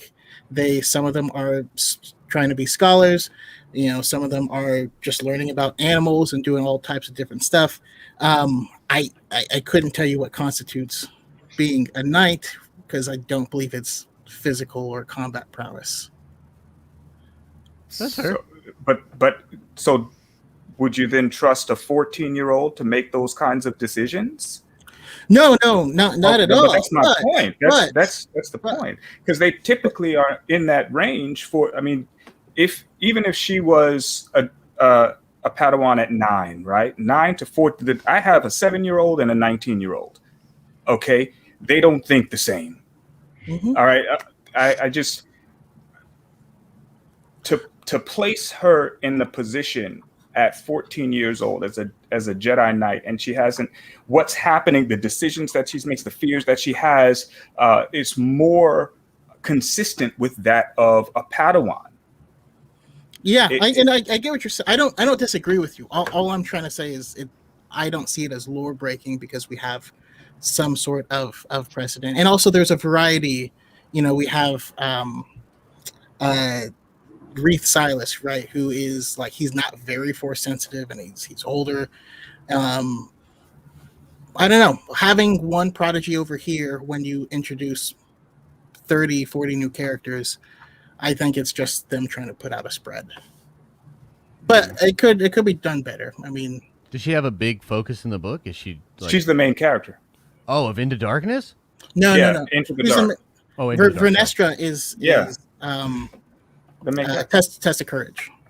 Test of Courage, yeah. That's the middle. That's the Oh. middle grade. Mhm. That's a middle grade book. Yeah.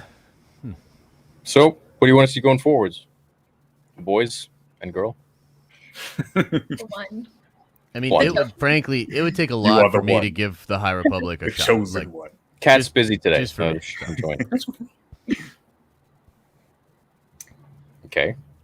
I Going just like. forward, Go ahead. I'm sorry. Go ahead. I was just going to say I consume it because I just like to be. I'm cautiously optimistic each time I read something new. I want to believe that they're going to give me something good, something great, and I'm hopeful that I will eventually see what it is that I want to see. And there are glimmers of that light, and so I don't think I could ever write it off entirely. I just, as I think Sawyer was saying earlier, there's some things that, like Daniel Jose's, his comics, I recognize when reading those, this isn't meant for me, but I still read them just so that I can have that knowledge of it. And they're a long read, and they're only 14 pages, and I find myself like, oh my God, but I still go through it, and I tell myself, this is not for me. This one is just not for me. And that's okay. Yeah. You shouldn't feel like shit for that. I feel like it all every day. I cut you off, Chaco. I'm sorry. It's because I'm just so damn beautiful. Oh, this guy. Someone's got to say it. He has to say it to him. Yeah, I love Jay. Come on, man. I just want to laugh. Can I laugh, Josh? Can I laugh? Yes, but only a couple. Yep.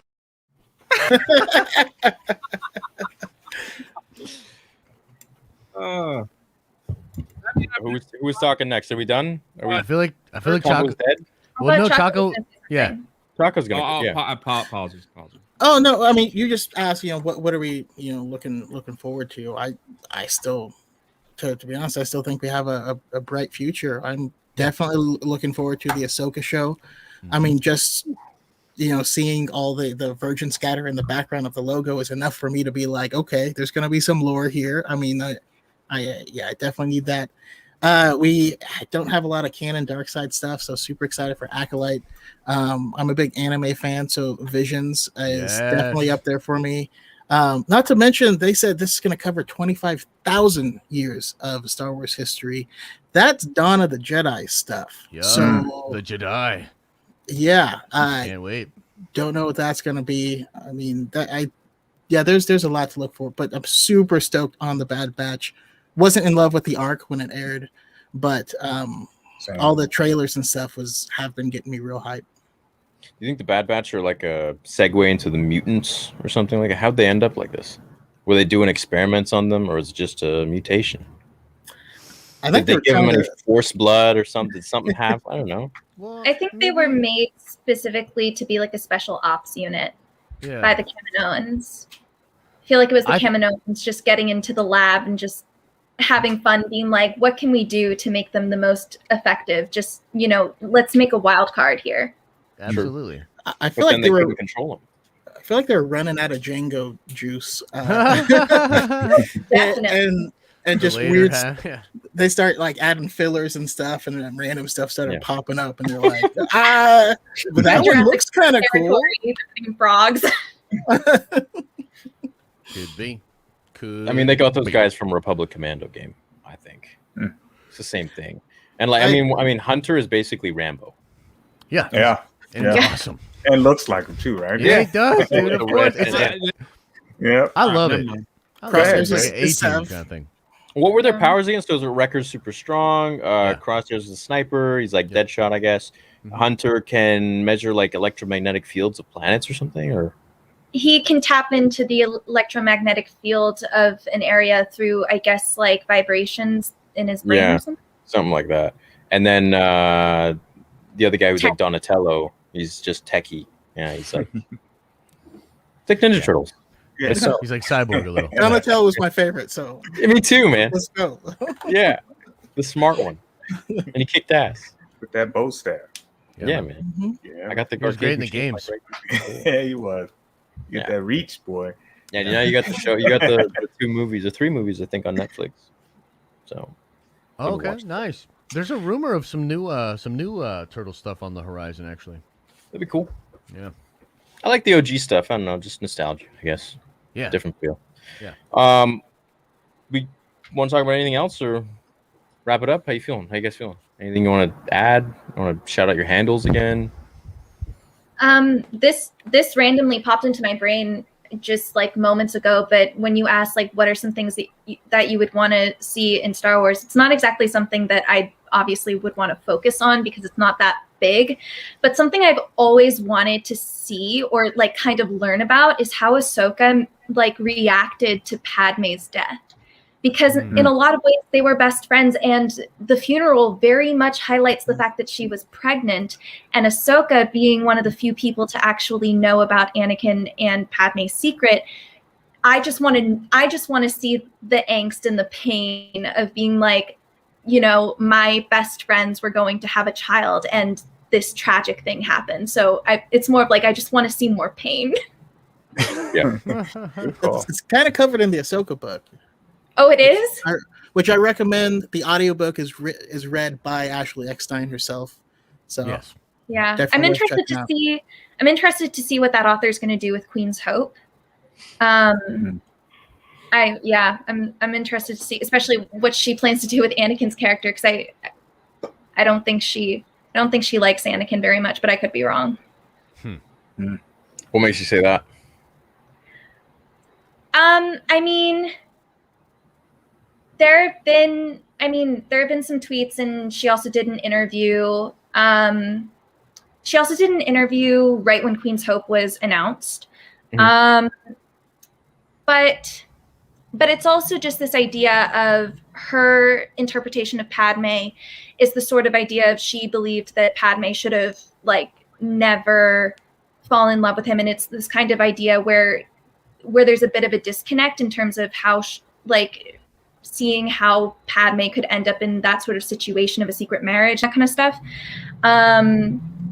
So I mean, I'm just very curious. I don't really know if she's doing stuff to kind of get ready for that book. I know it's coming out sometime this fall, but I'm just gonna wait and see what happens. I love really- Padme so much, so I pay Yeah. attention to those kinds of things.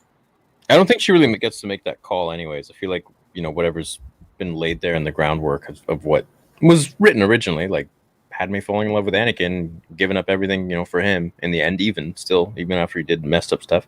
I feel like that should be honored. They shouldn't change stuff. That's why I'm like kind of iffy with the stuff that they're now writing to like fill in these gaps.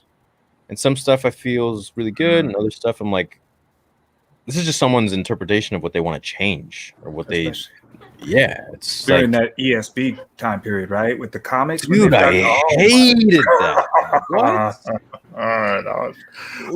I was each time I'm reading them, I'm scared. I'm like, oh my goodness, are they going to keep it intact? I stopped covering comics, bro. I can't do it. it. They're okay right now. They haven't drastically changed anything at this point, but it's and Drunk will tell you, because man, listen, the way that they in your drama, man, sort of I'm dumbed down your drama, Callus. I don't want to be in your drama. My drama is just with that bullshit, man. Jay's toxic enough. The way that they sort of dumbed down Luke, and then also and kind of made Vader even less relevant, if you will. But then they kind of go back to where he was. But for a second there, during that time period, they were really dumbing down Luke, making sure they spoke to the fact that he was weak. Vader is announcing that. What did they do to make my son weak? So I was kind of like, oh, what are we doing? What are we doing? But they've seemed to have brought it back. You know what? Dark Horse Comics was the heart of Star Wars comics, in my opinion. Man, John Jackson Miller, man, he did some incredible stuff with that. That's when it was, for me, epic. Yeah. Well, his Kenobi for sure. No, I was gonna say, what if in Queen's Hope? I mean, this is at least my hope. Is they're going to canonize some of the Padme stuff that was taken out of Revenge of the Sith? It's already been but it's just not put in any books or anything. Wait, there's stuff that they took out of Revenge of the Sith? Can they do that? Well, no, I mean, like, we had the Revenge of the Sith novelization. Is that legal? Is that legal? I will make it legal. I've been waiting so long to use that one. Nice. Oh, it's so good. So happy, everyone. Look at it. That's all it takes, dude. It doesn't take much. So happy. But Look at Lauren, this guy. Did you still have more on that? I feel like you were not finished. Yeah. I was. No. Go ahead, Lauren. I don't know. Okay. I Everyone okay? That wasn't me. I might have to go. Like I don't know what's going on, but all right, go, man. I hope you're okay. See you, brother. Yeah. Be well. I was just going to quickly say I like what this author has done with the handmaidens, though. I think it was really cool the way that she fleshed them out, to the point where if they, in any sort of show where they end up focusing on the rebellion, like Andor or something, I would probably geek out hard if they got Keira Knightley to play Sabe again and just show up. I would. Yeah. Okay. Wow. That would be cool. Be down. And someone can be That like, would Are you an angel? What? that'd be great. When is Getting that one our supposed to take place? Queen's. Andor? No. This latest book for during the Clone Wars era. It's after she and Anakin have gotten married. It's like in the beginning. Okay. Did you know that the only person to witness Anakin and Padme's marriage is the what's his? It's not a priest. It's not the pastor. Holy man. I guess holy man. I think that's how he's credited, just like holy man. Holy man. Yeah, was that? Yeah. And then I think Anakin used a Jedi mind trick on him, like forget. Maybe, yeah. I remember. I think in the Attack of the Clones novelization, they used fake names. So they used the names. Right. Yeah. So was it? Okay. Yeah, you're right. Yeah, I don't remember what Padme's was supposed to be. It's something with a V, but Anakin's was set. But honestly, it was like the most obvious thing that they could have chosen, because it's the Naboo version of Romeo and Juliet. Yeah, of course. Honestly, I liked episode 2. It was one of my favorites as a kid. It was cool, man. I liked all of them, man. I'm sorry, man. I have to leave again. I'm sorry, man. This guy. I know you'll never invite me back, but it's I'm getting ready to leave on a trip, man. I got a lot of. Oh, that's right. Have fun. Be safe. Make good choices. Have fun, buddy. Cheers. That look, man. That look. Give me the look. Look of love. Did I hear Josh say he was bringing me on the Den of Nerds? What the heck? That's awesome, man. I don't know. I'm available on May. There may have been a miscommunication. We can talk offline. So freaking toxic, man. I do like that guy. He's a good guy. He's a good guy. Good thing he's not here to hear it. I know, right? He's okay. I feel like you need to watch The Mandalorian, Lauren. That's just like really starting to bug me. I don't know. Yeah, I think you like it. I really do. Like you said, just think of it as the epilogue. I have Chat. Type 1 to make her watch it. Look, peer pressure works. I have friends who are Disneyland bloggers, and we have this group chat that we just constantly talk about Star Wars. And they've been trying since The Mandalorian came out to try to get me to watch it. And I made an agreement with them that when it ends, if it's like a safe ending for me, then I will watch it. You don't want to get vested in it. Yeah, I don't want to be invested and then like disappointed. Just so you've seen Baby Yoda. You can't not have seen Baby Yoda. I know. Yeah, I know what's going on in there. I've seen clips. I ended up when Bo-Katan was showing up, when Ahsoka was showing up, I watched every single scene that they were in, posted to YouTube. You know, I've seen the Luke Skywalker stuff. I know everything that's going on. Keep going, chat. I love it. I love seeing it. I love democracy. It's great. I love this one person just asked, do these ones mean nothing? Like they just popped in. They're like, what is happening? Yeah. Oh yeah. Sorry to anyone who just popped in, but we're trying to make Lauren watch The Mandalorian with peer pressure. Shit. That's right. Do it. So what would be a safe ending for you? How do you define? Oh, Brock even donated that. Thank you, Brock. A safe ending for me would be ending like it was an epilogue to Return of the Jedi and wasn't leading into something new, like something like the sequel trilogy. That to me would be a safe ending. You know, because it's the same reason why I didn't go to see The Rise of Skywalker. You know, I already knew, like, we were kind of already at this point with how the story was going, and I knew I didn't want to really like continue down that path because I just knew that it just wasn't something that I enjoyed, and it was something that made me upset.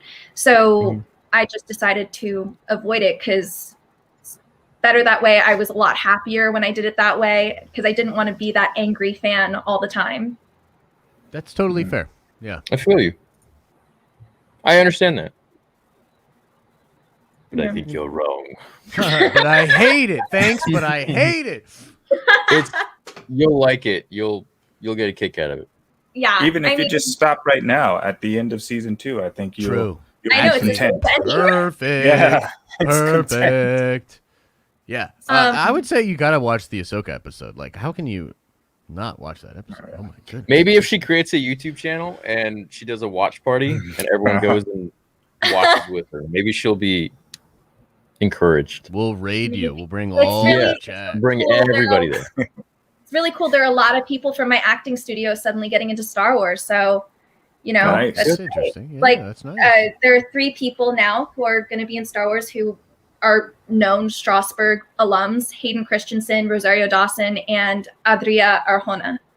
Nice. So, that's great. Yeah.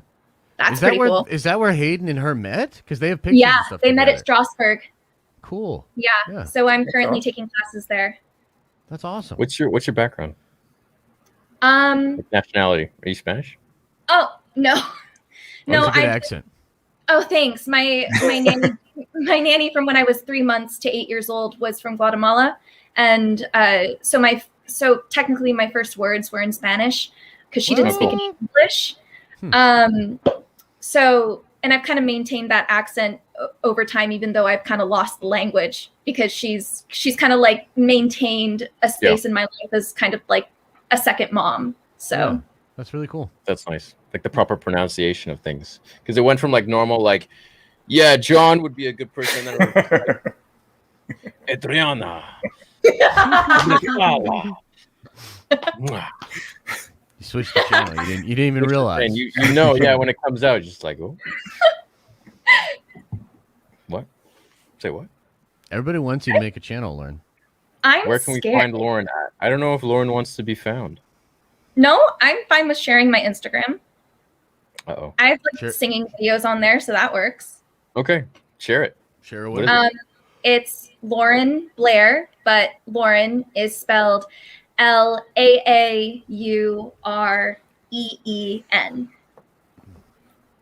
Laureen. Exactly. Every time. Laureen. Yeah, I think you said it a few weeks ago. Yeah. Yeah, last week. Yeah. Yeah. Nice. Strong memory. Great. Yeah, right. Both of us. We're getting old, dude. I know. Tell me about Callus, how old are you? Oh, You you know, know, say it off air. You know, I say got- it off Yeah, air. you can tell us off. I got 2 kids. One is 19, so you do it. No way. Get Yeah, the so you didn't hear him say that? You Yeah. talked about that earlier. You were probably Yeah. going to chat. Yeah. But yeah. Yeah. He's got a We're- 19-year-old. I thought you were our age. I got a 19-year-old baby. Dude. You look good, man. Yeah, Black right? don't crack. That's Yeah, what they man. say. True what they say. I was waiting. I was like, can he? He's going to say it, right? He's gonna say it. Okay. Good. All right, good. Like, I don't want to say it. I don't want to get canceled. You know. No, that's kosher. I just better You that never way, know in today's world, my man. I guess. You never know what happens. I guess. Yeah. Okay, let's end the show on that awkward note. Mm. We'll see you guys next week. Are you guys free next week? Lauren, I know your school's gonna start again, but I'm most likely going to be free, even though I have a lot of stuff going on. It's normally around the time that I just tell myself to stop working. So okay. Even if you want to hop in for like 10 minutes, it's cool. We love seeing you. Yes. You're becoming a Faux part of the show. reg- No, I think regular. your take is very unique. I hate it. But it does bring a lot to the table. It's really cool to be able to pass things through that lens. It's really interesting. So it's Did you want to shout out your Insta again?